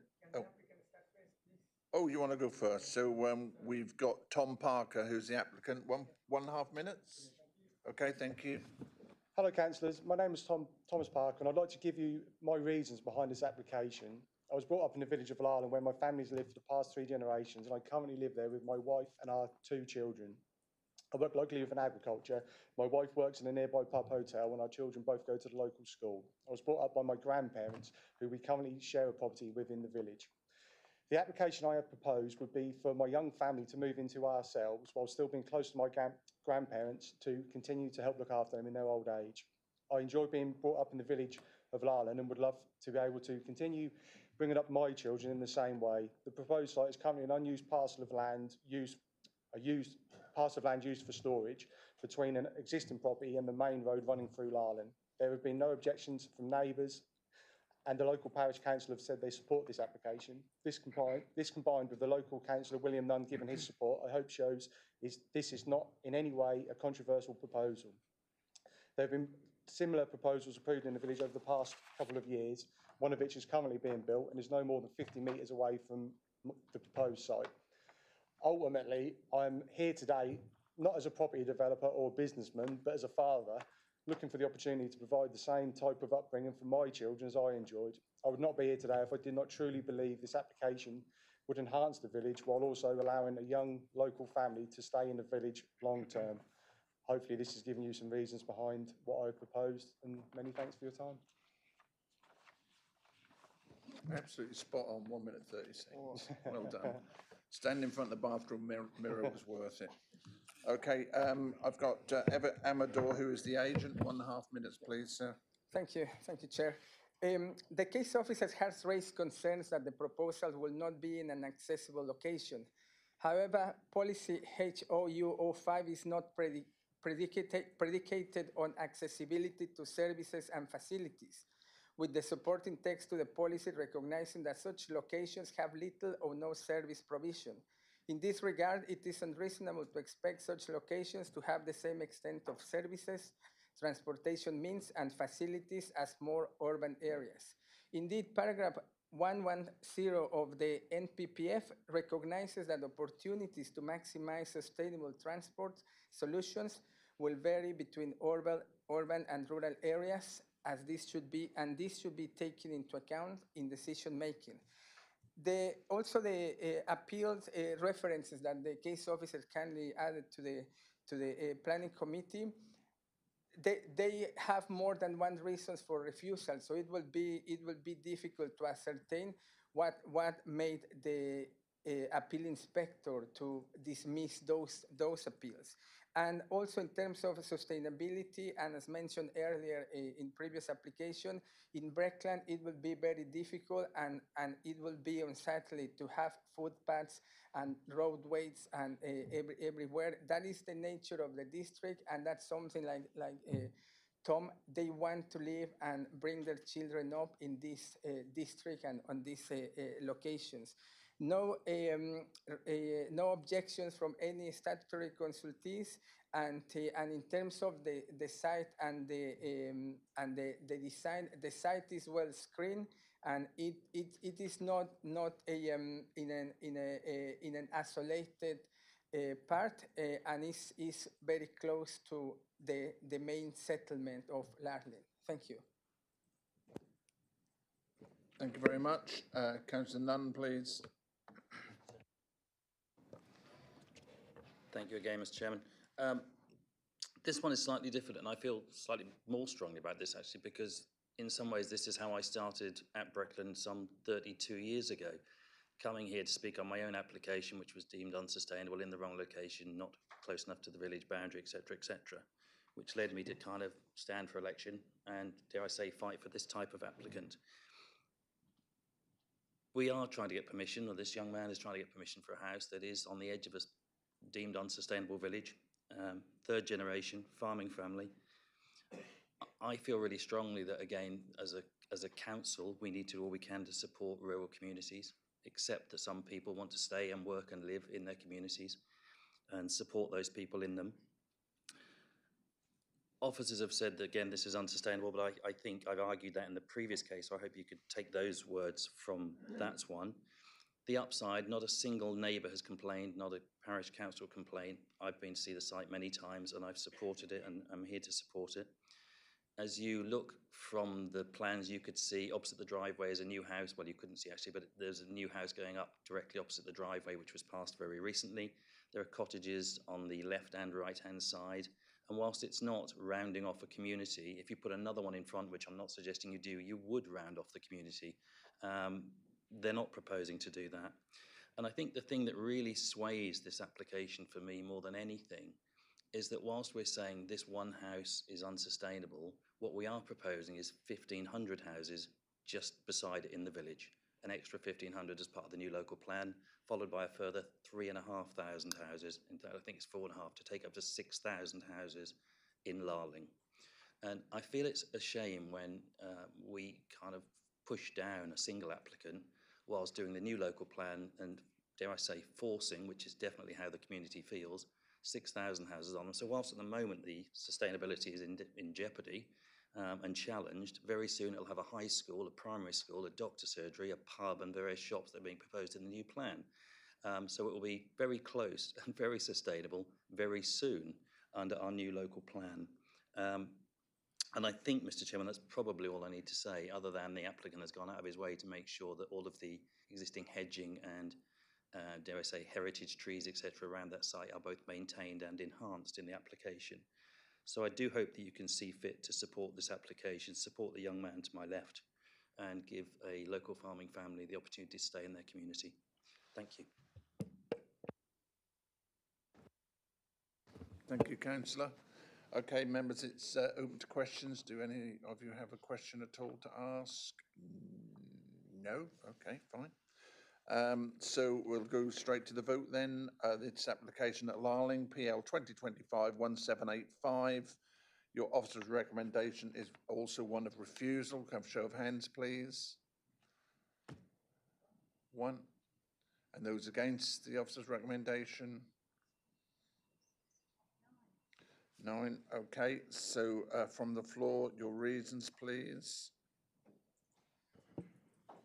Can I say, Chairman, that the committee feels that it does define the policy HOU 5. We feel it is no detriment to the countryside with this one self-build building. Yes, please do. Policy HOW 5 of the local plan factually says that in order to be acceptable in this location, it's infill and rounding off. So you need to either say it is infill and rounding off and complies with policy HOW 5 of the local plan, or you need to say it's not infill and rounding off, it doesn't comply with policy HOW 5 of the local plan, but it's outweighed by other material considerations. And I heard you just mention self-build. So you need to pick a lane. Yeah. Councillor Attwell, please. Yeah, I think Becky's absolutely on the money with that one. We can't say this complies with HOW 5 because it doesn't, but we can say that the material consideration is a self-built dwelling, and on that basis, we recommend approval. I think Gordon might be seconding or adding. Well, adding really. Oh, go on then.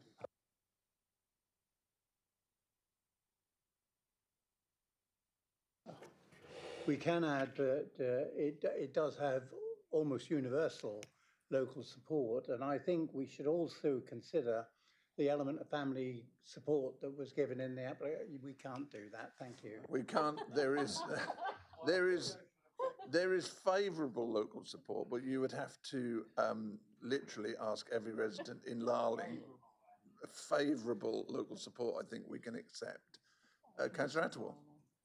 I'm not sure putting anything about favourable local support as a material consideration. I come back to my proposal on the self-build dwelling being a material consideration. Thank you. I was just trying to cushion his.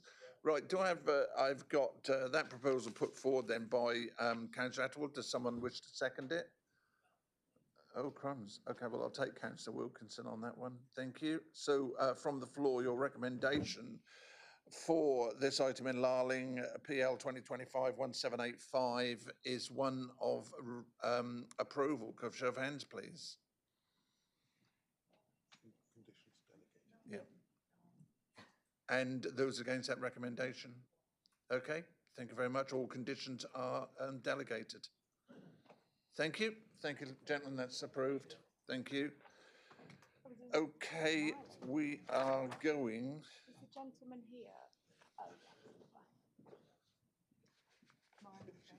Milam. Oh, you just came ready.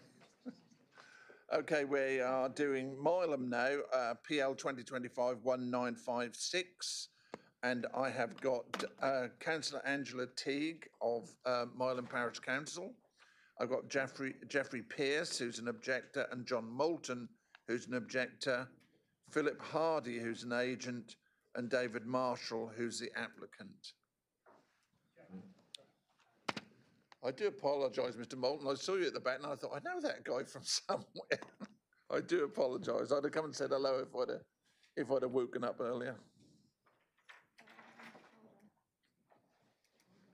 For those of you with longer memories, John Moulton was an agent who, can I say plagued us? No, was in attendance for many applications in the past. Still are. Oh, still at it. Blimey. Right.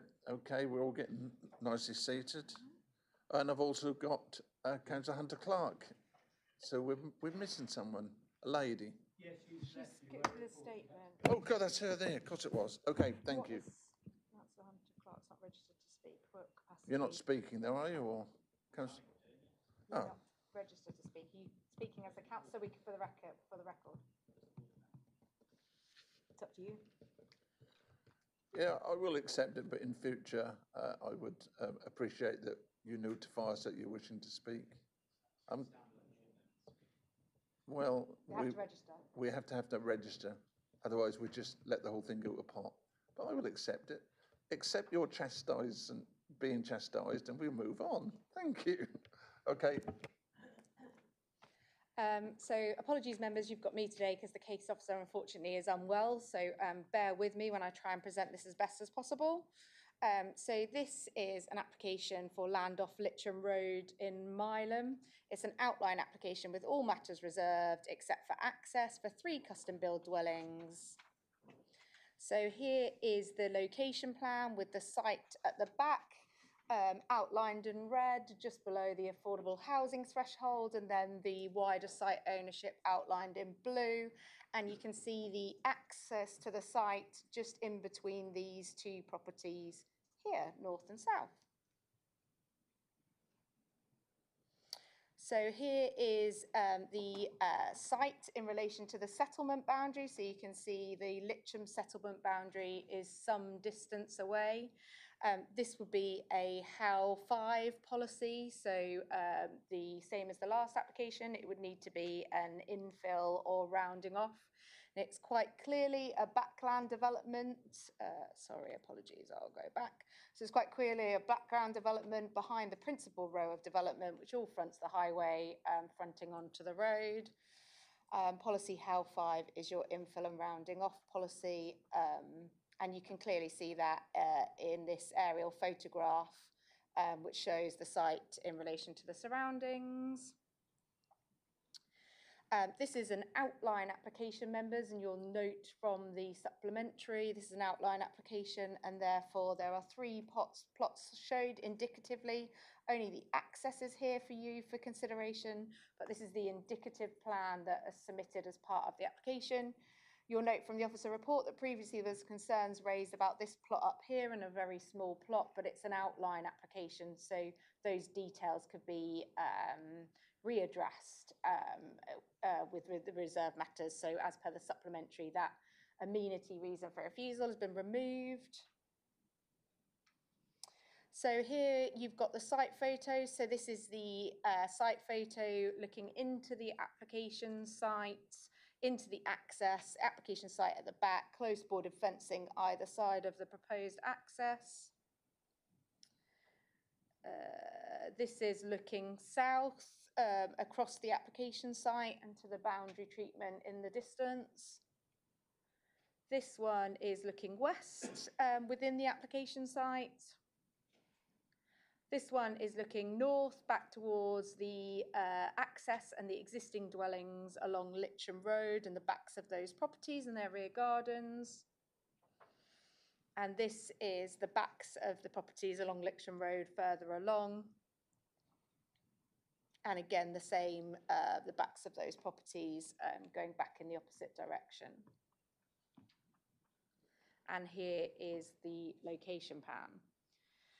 So the proposal is located outside any defined settlement boundary and would represent backland development positioned behind the established frontage along Litcham Road. It does not represent infill or rounding off as required by policy HAL 5 of the local plan, and instead would form a new cluster of development projecting into open countryside, resulting in an unjustified expansion of the settlement out of character with the presiding character, which is all frontage development. With regards to sustainability, Milam is a small rural settlement identified as a village without a boundary in the Breckland local plan, with limited access to day-to-day services. And while some facilities exist, namely a shop and a post office, village hall, church and garden nursery, these are not sufficient to meet everyday needs, and thus a reliance on the higher order settlements for meeting day-to-day needs is required. Connectivity to those higher order settlements is poor from the application site, with limited and infrequent bus services. And future occupants would therefore be heavily reliant on the private car, which weighs significantly against the proposal. And recent appeal decisions, as set out in the officer report across the district, support this position. With regards to character and appearance, Milam is identified as an interrupted rural row with a strong linear pattern of development along the road. The proposal would introduce built form to the rear of that pattern, eroding the linear grain and encroaching into the open countryside. The harm arises from the form and siting of development, not simply the number of dwellings, and would result in a visually incongruous and urbanising impact. With regards to highway safety, following the Local Highways Authority response in March 2026, the applicant entered into dialogue with Norfolk County Highways research team disputing the highway boundary. This was fully investigated. It was confirmed that the highway verge is very narrow, around 1 metre, due to the historic pipe ditch, with the remainder of the verge in third-party ownership.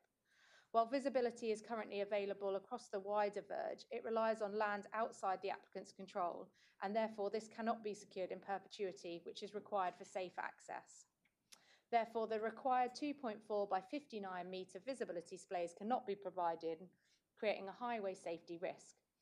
The proposed footway and pedestrian crossing also rely on third-party land, so safe pedestrian access cannot be guaranteed.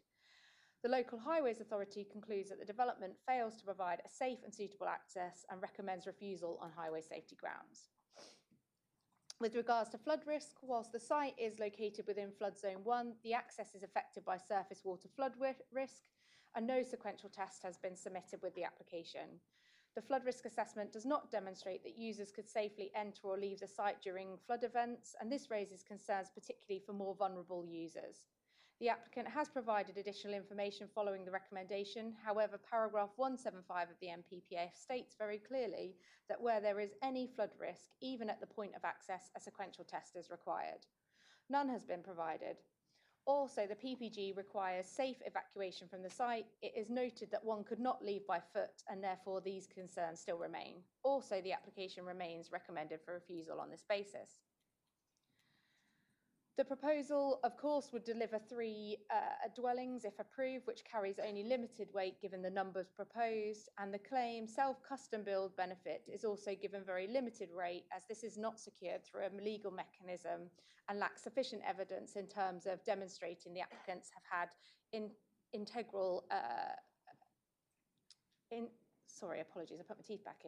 demonstrating that the future residents would have an integral aspect in the future design of those dwellings. And therefore it doesn't demonstrate a genuine custom or self-build delivery. In terms of the planning balance, the council cannot obviously demonstrate a 5-year housing land supply, so the tilted balance exists. However, in this case, the harms related to principle, sustainability, character, highways and flood risk are all significant and collectively outweigh the limited balance of the scheme.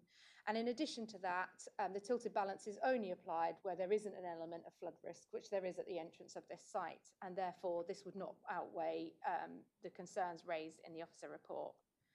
For these reasons, the proposal is recommended for refusal, as it represents an unsustainable and harmful form of development in the countryside, contrary to the development plan and the NPPF. Members, there is a supplementary report accompanying the application, and also there are a number of reasons for refusal set out at the end of the report, minus that amenity reason, which is set out in the supplementary. Thank you, Chairman.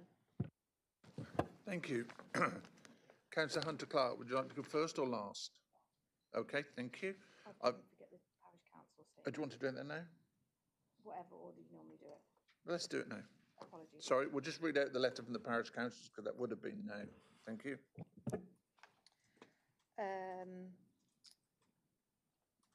So the chairman of the parish council has passed me this statement to read out. We fully support the recommendation of the planning officer to refuse this planned development for the following reasons. One, there has been no consultation by the developer with either the parish council or any of the residents of Myland neighbourhood site.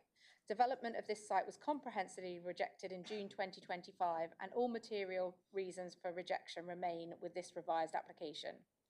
Two, the application site is not allocated for housing, either within the adopted Breckland local plan or within the draft 2025 updated local plan. Indeed, in the Regulation 18 local plan consultation, Myland is provisionally assigned 0 new dwellings for the period 2024 to 2042. Therefore, our village has already been thoroughly assessed by the District Council and deemed unsuitable for further development. Three, the parish council fully supports the views of both the County Council Highways Department and the residents at number 21, 23, 25 Litcham Road regarding the boundary alignment. The developer does not own sufficient land around the site's entrance and therefore cannot create safe access onto Litcham Road, endangering other road users. Four, development of this greenfield site will erode the rural character of the area and harm the biodiversity. This area is home to barn owls, tawny owls, roe deer, great crested newts, to mention just a few of the species that will be negatively impacted. The proposed development is therefore in direct conflict with the Myland Parish Council biodiversity policy. 5. Myland is a village with historic flooding issues. Development of this site which already experiences high groundwater levels and seasonal waterlogging, will unacceptably increase flood risk to the neighbouring properties. 6. Myland has insufficient local services to support further housing. We have no doctor surgery, dentist, school, nursery, pub, library, supermarket, and the village is served only by an infrequent rail bus service. No rail, just bus service. Car dependency is therefore inherently ingrained into this development. The nearest service centre is Litcham, 2 kilometres west, which is only accessible via an unlit 60-mile-an-hour road. Sustainable means of reaching these services by walking or cycling is therefore not possible. In summary, this planning application conflicts with 13 local and national planning policies and will negatively impact upon twice as many neighbouring properties as those proposed to be created. On behalf of the parish council and our parishioners, I strongly encourage you to refuse this application. Thank you. Okay, I've got Jeffrey Pearce, please, who's an objector. Yeah, 1 minute. Oh, just 1 minute? Yes. Okay. Good morning. I hope that doesn't count towards my 1 minute. Good morning, councillors and officials. My garden and paddock runs alongside the proposed development. In this short address to you, I want to point you to 2 documents. Firstly, Wild Frontiers Ecology Report presented to the Council in 2019, which is a carefully compiled report running to 38 pages and provides detailed evidence of the ecology of the land adjacent to this site. This company spent a week surveying my 2 and other local ponds to assess the presence of great crested newts. They found a medium-sized population recorded and a host of other protected fauna using this land. No report since has come close to this level of detail. And the second document is my 10-page objection to the development, in which I have documented and provided photographic evidence to the council of the wildlife using this site. Leaving aside the great crested newts, I'm particularly concerned for the nesting barn owls, which are just 25 metres from the site's hedge. This land regularly floods my paddock, and I urge you to reject the proposal on the basis of ecology and the flooding which will occur. Thank you. Thank you very much. John Moulton, I'll give you that 2 minutes, sir. Okay, thank you. Yes, I live in number 23 Litcham Road. Having lived in the village for 70 years, 66 years at number 23, I have a very clear knowledge of the dike position to the frontage of number 23. The frontage highway down the boundary is determined by the position of the former dike, now piped. I can clearly recall the dike since it was not piped adjacent to our holly hedge, which has been there all my life, and we had to put a plank across the dike to cut the hedge. A 1968 historical image of the access to number 21 shows the dike close to the road outside number 19, which I have here. The pipe dike becomes an open dike past number 37 and is again set close to the highway. There are 2 chambers to this dike and have centreline dimensions of 1.6 and 830 millimetres from the carriageway. The dike position to the road is therefore consistent. The statement that the dike routes into my garden cannot be true because it then run under the gable of my house. In view of challenges made by the applicant, We found necessary to expose the pipe to the frontage of number 23 and 25. The centre of the pipe was found to be at 1100 to 1200 from the carriageway edge. Highways accept this and agree the highway boundary is under 1 metre from the carriageway edge. The vision lines and frontage footpath proposed cannot therefore be achieved on land within the highway applicants or highway control. The site is elevated and minimum access gradients will result in deep excavations. The access shown at 5.8 metres wide in a site width of approximately 7 metres will leave only 600 millimetres each side to retain the banks and hedges to numbers 23 and 25. The site is outside the settlement boundary and Marlam's not been allocated any additional dwellings in the new draft local plan. The development is not infill nor rounding off of a cluster of dwellings, since it clearly sits behind the established frontage linear development to Litcham Road. So to conclude, the site does not have safe access, is backland development leading to overlooking of established properties, is neither infill nor rounding off of existing development, is not sustainable and does not comply with local plan policies. We therefore ask the committee to support the officer's recommendation for refusal. Thank you. Thank you very much. Okay, we've now got Philip Hardy, please, who's the agent. A minute and a half, please, sir. Thank you very much. Oh, you just need to turn that one up, please. Sorry. Can you hear me now? Yes. Good afternoon, everyone. I'm Phil Hardy of Hardy Planners, the agent for this application. It's been a few years since I attended committee here, so it's good to see you all again. The application was originally for 7 dwellings, and when I reviewed the previous refusal under a different agent, I advised there was no point appealing it or resubmitting an application unless high-rise visibility could be achieved. Mr. Marshall requested the high-rise boundary. What was provided showed displays were achievable, and a resubmission was made, and the applicant will speak on this shortly. With regard to refusal reasons 1 and 2, it is a backland development, a departure from policy HOU 5, which requires rounding off or infill. However, the council doesn't have a 5-year housing land supply position, and the council isn't meeting self and custom build demand on the register. And I have an appeal decision which I sent to the planning officer at validation stage when I introduced myself that shows that when you haven't got both and paragraph 11 is triggered, it's a double hit. And if you can ask me about that appeal decision, I can talk to you about that in more detail because I've only got a minute and a half. But reason 3 is on design, and it is an outline application.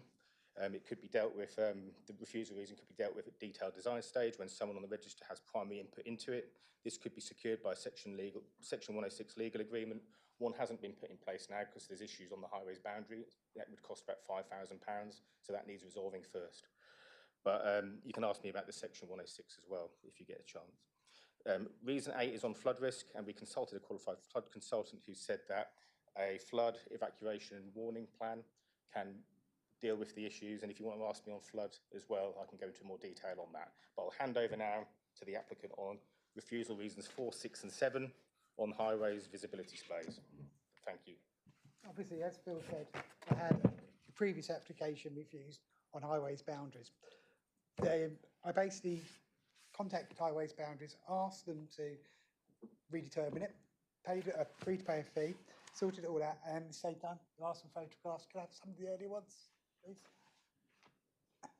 This is what they actually produced to me. The green line is actually showing the edge of the highways boundaries, which is basically where the ordnance survey lines existed. So it proved that there was adequate visibility all the way along.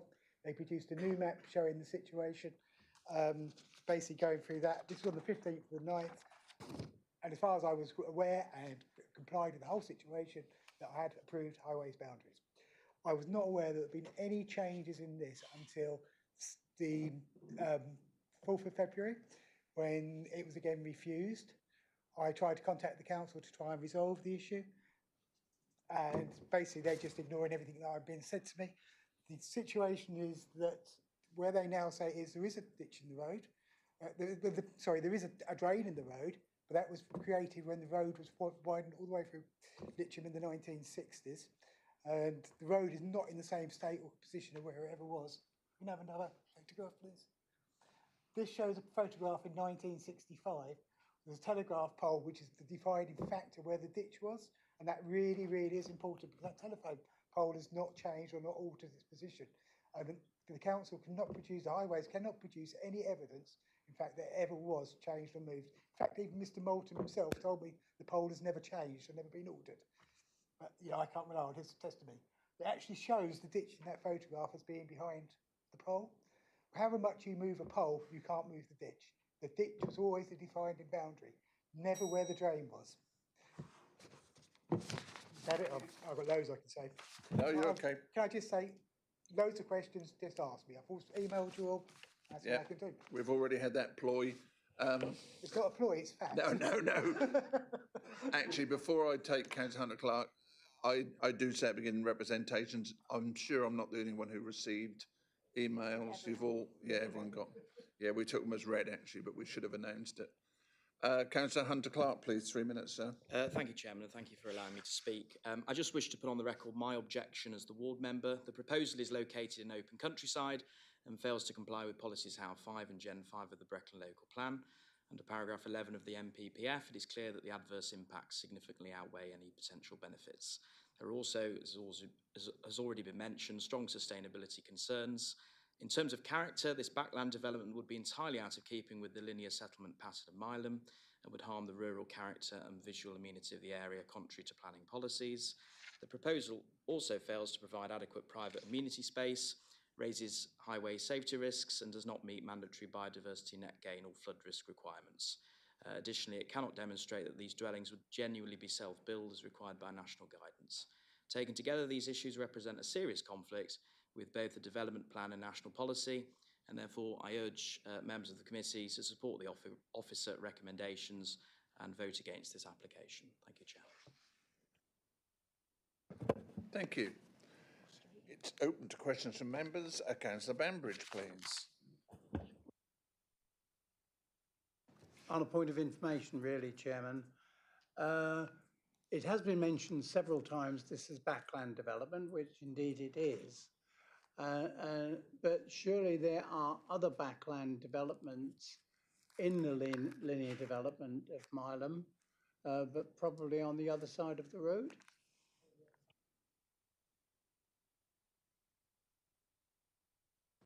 Are you asking the officer or the applicant? Well, I'm asking anybody who knows. I mean, the councillor may know. Well, I know for the a fact, officer. I know for a fact there is further up the village towards the other end. Yes. But this is the nature of the presentation, that the officer is stating that this is the linear part of this end of the village. Right. In fact, there's a road goes off not far up from this, and Pedders Way put some houses in there not too long back, you may recall. Yeah, I was just confused, and therefore, as I said, it was a question for clarification. Okay, yeah, the officer, please, Rebecca. So there is your site plan in the wider context, so that hopefully answers your query. The policy test, members, which you have to, your starting point is the policy, is it infill or rounding off in order to comply with policy HAL 5 of the local plan? And given that it's backland development, it is not considered to be infill or rounding off, and therefore doesn't comply with policy HAL 5 in principle. You may disagree with the character reason that is later in that report on the grounds that there is backland development to the, if you want to call it backland, it's actually closest of development to the north, but this is factually would be backland development in an otherwise linear stretch of development within Milam. And I believe the castle further up was before Breckland. I'm pretty sure it was 1100 and something. It might have been built without permission, yes. We need to get an enforcement officer down there. Any further questions at all? Councillor Wilkinson? Thank you, Chairman. Can the officer confirm for me, because there's a little bit of conflict in the report, that a safe access and space cannot be provided because the applicant doesn't own the land which would have to be built, where the space would have to be built? That's correct. That's what it sets out in the officer report. So your statutory consultee, the Highways Authority, say exactly what you just said there, that there's insufficient land to provide that.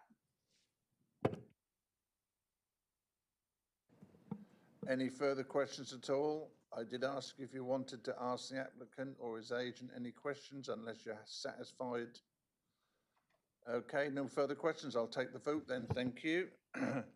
On this item for Milam, PL 2025-1956, your officer's recommendation is one of refusal. Could I have a show of hands, please? Okay, that's unanimous. Okay, this item is refused. Thank you, gentlemen. Thank you. Okay, we've got, oh, I don't think we've got no speakers for this one. We've got Attleborough. No, not speaking. We're going to Attleborough PL 2025-1216, and that's Barbara's presentation.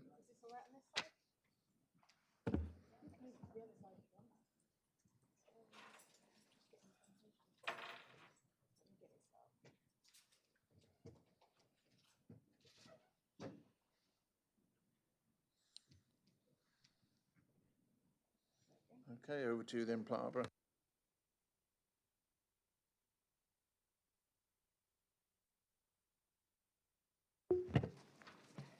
Okay, good afternoon, members. So we have here an application Attleborough Hall, Deetham Road, and it's for the demolition of 2 portal frame agricultural buildings and the extension and change of use of agricultural buildings to the classes there and a veterinary practice together with associated landscaping parking. Now, just for members' benefit, just to remind you, Class B, EB, is a cafe in old use class terms. EC is financial and professional services, old class A2, and EG is old class B1. So here we are. This red line represents the site with the access points.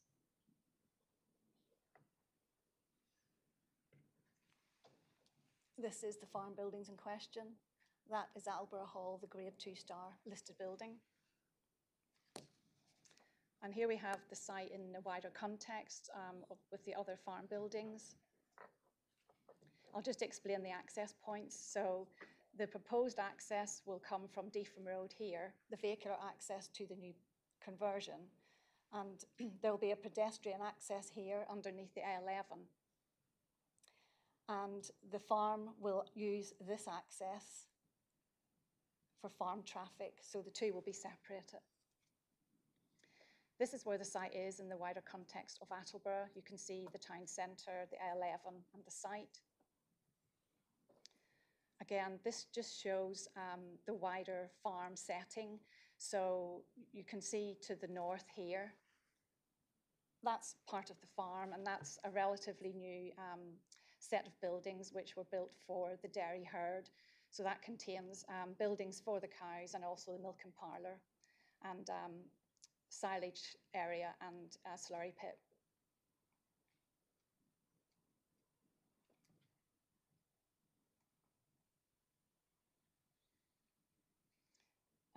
This was a helpful image provided by the applicant just to show members what the other buildings remaining on the farm will be used for, just to give some context, some wider context. You can see the hall is here.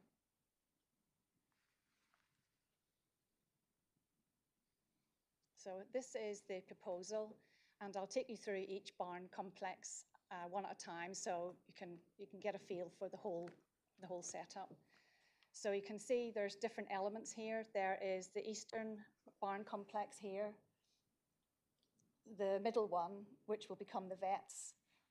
This will become the cafe, and the northern barn complex here, and this would be the car park. There's an existing modern building there which will be demolished to provide that car park area. So the applicant plans to phase this development. You can see the blue will be phase 1 and the yellow will be phase 2. This shows the access that will become the new access. This is an existing informal access. That will become the new access to the complex. This is looking back towards the complex from that new access.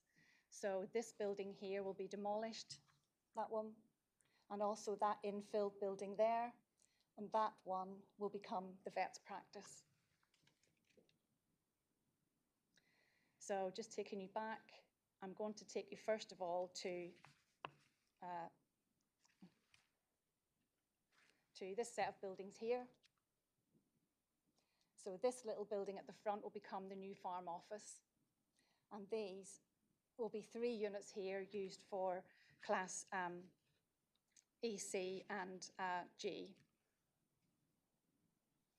So this is the building to become the new farm office.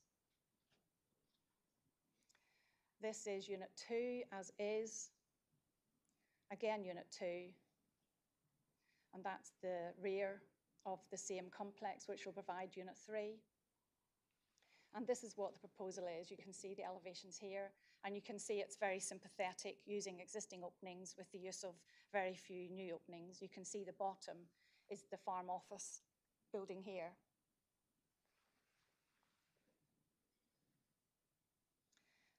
So the next set of buildings will be, that is the floor plan of the units. Units, one there, one here, the farm office. And this is to be the vet's practice. And that element is to remain as class C and G.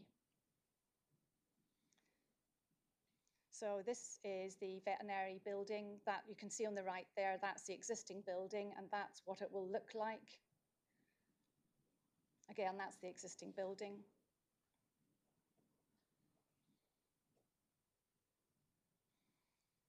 So this is, I'm taking you now to the set of barns here. So in front of you, that's to be demolished, that one.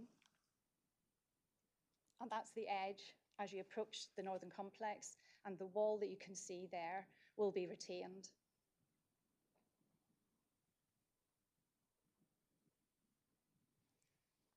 So this is the element to be demolished here, this bit here, to provide like a courtyard. So yeah, this bit to be demolished. And this is where the car park will be. So conversion of this element and this element. So that's the west elevation of the northern barn complex, and you can see the existing farm buildings to the rear. And that's looking along the north elevation. You can see existing farm buildings, and you can see the farmhouse in the distance. And that is what the northern barn complex will look like once converted.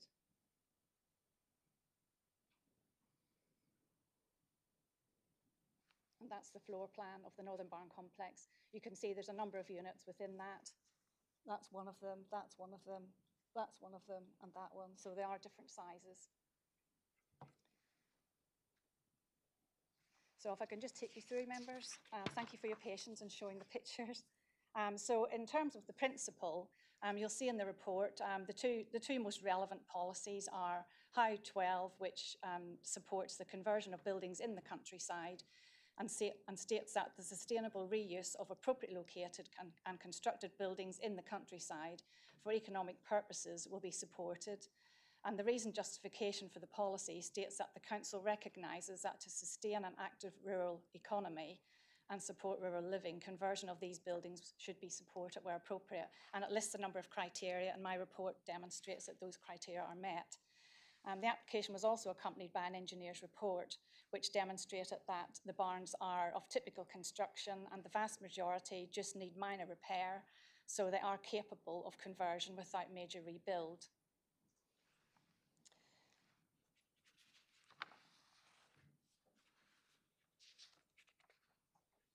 In terms of the design and visual impact, the application site is fairly well enclosed because it's not seen from the wider outside of the site. The development would retain the main form and appearance of the barns with minor restoration and the installation of new windows and doors. And the overall appearance would be acceptable. The conversion of the complex is sympathetic and will enhance the contribution they currently make to the character of the countryside setting within which they sit. Highways were consulted, and you can see there is no objection. In terms of drainage, the Flood Authority did object, but are now content with the proposal and raised no objections. You'll also see there that foul drainage was initially going to be connection to Anglian Water main sewer, but Anglian Water objected because there was no capacity and recommended a condition which we didn't think would meet the tests of a planning condition. So the applicant has decided to phase the development and to provide a treatment plant for phase 1, and phase 2 will be conditioned because they'll come back at a later date with an appropriate solution. So a condition will secure that. So that wouldn't justify the refusal of planning permission on the grounds that there's no connection at present for phase 2. And in any event, you'll have seen in the supplementary that when placed in the planning balance, there are significant benefits with this proposal, including economic and social benefits in job creation and the reuse of redundant buildings and farm diversification.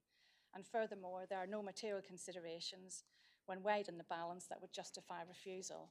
So officers are recommending approval subject to the conditions in the report. Thank you, members.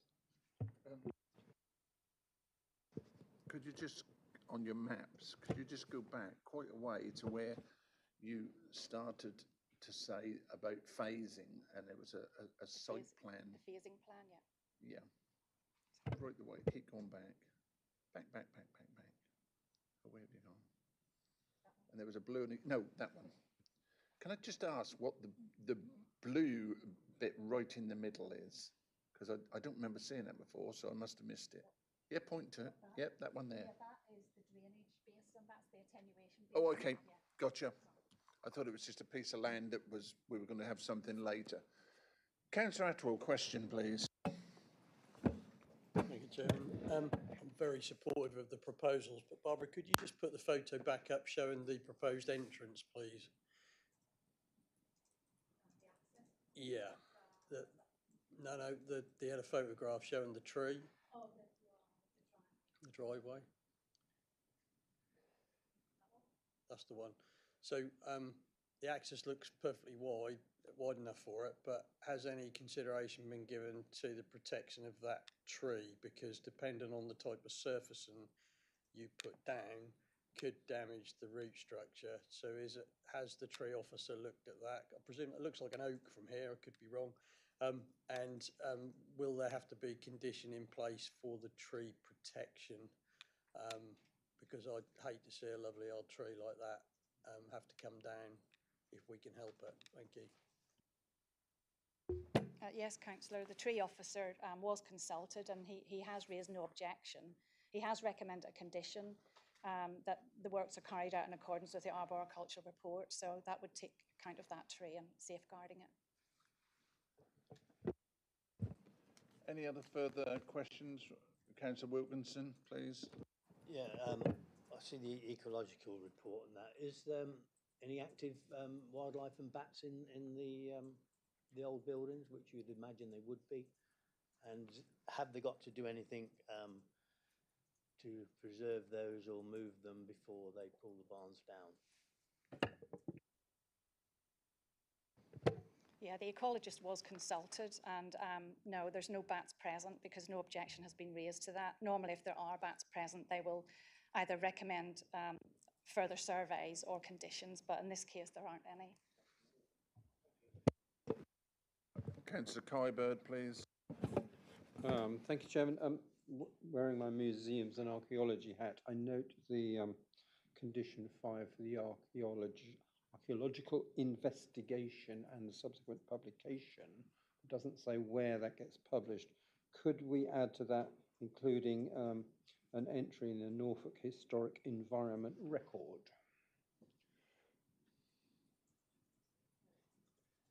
It then makes it available to the public in future. Thank you.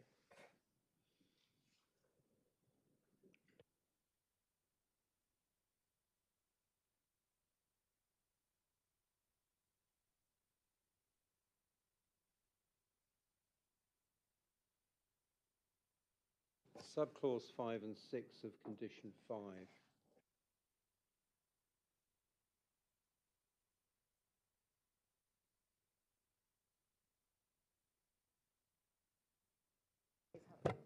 Hello, Councillor. I was just checking with Rebecca, but yeah, it's standard practice for it to be recorded in that historic environment record. Everything gets recorded in that. That's standard practice, yeah. If they find anything.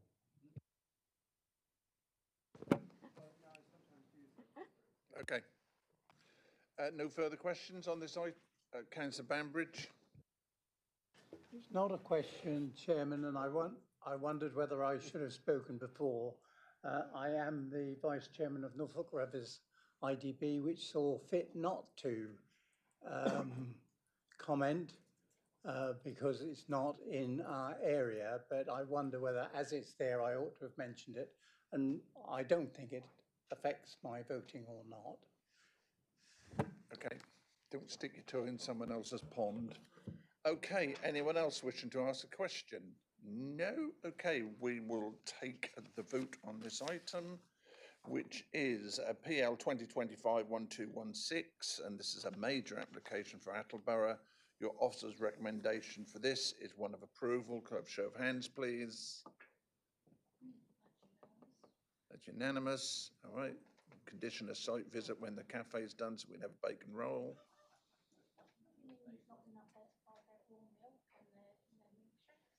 Yeah, I'll have all of that. Thank you. Okay, thank you, gentlemen and ladies. Now we do item 10. It's applications determined by the Director of Planning and Building Control. Those are there for your information. And item 11, appeals summary, equally there for your information as well. Are you there for the Attleborough application? Oh, we're done now, so we just need a wash up and then we're finished. Thank you very much for your attendance. Okay, guys, we're just going to have a brief wash up on. Yes, stop the meeting. Thank you, all those watching at home. Bye bye. Bye bye. Who used to say that?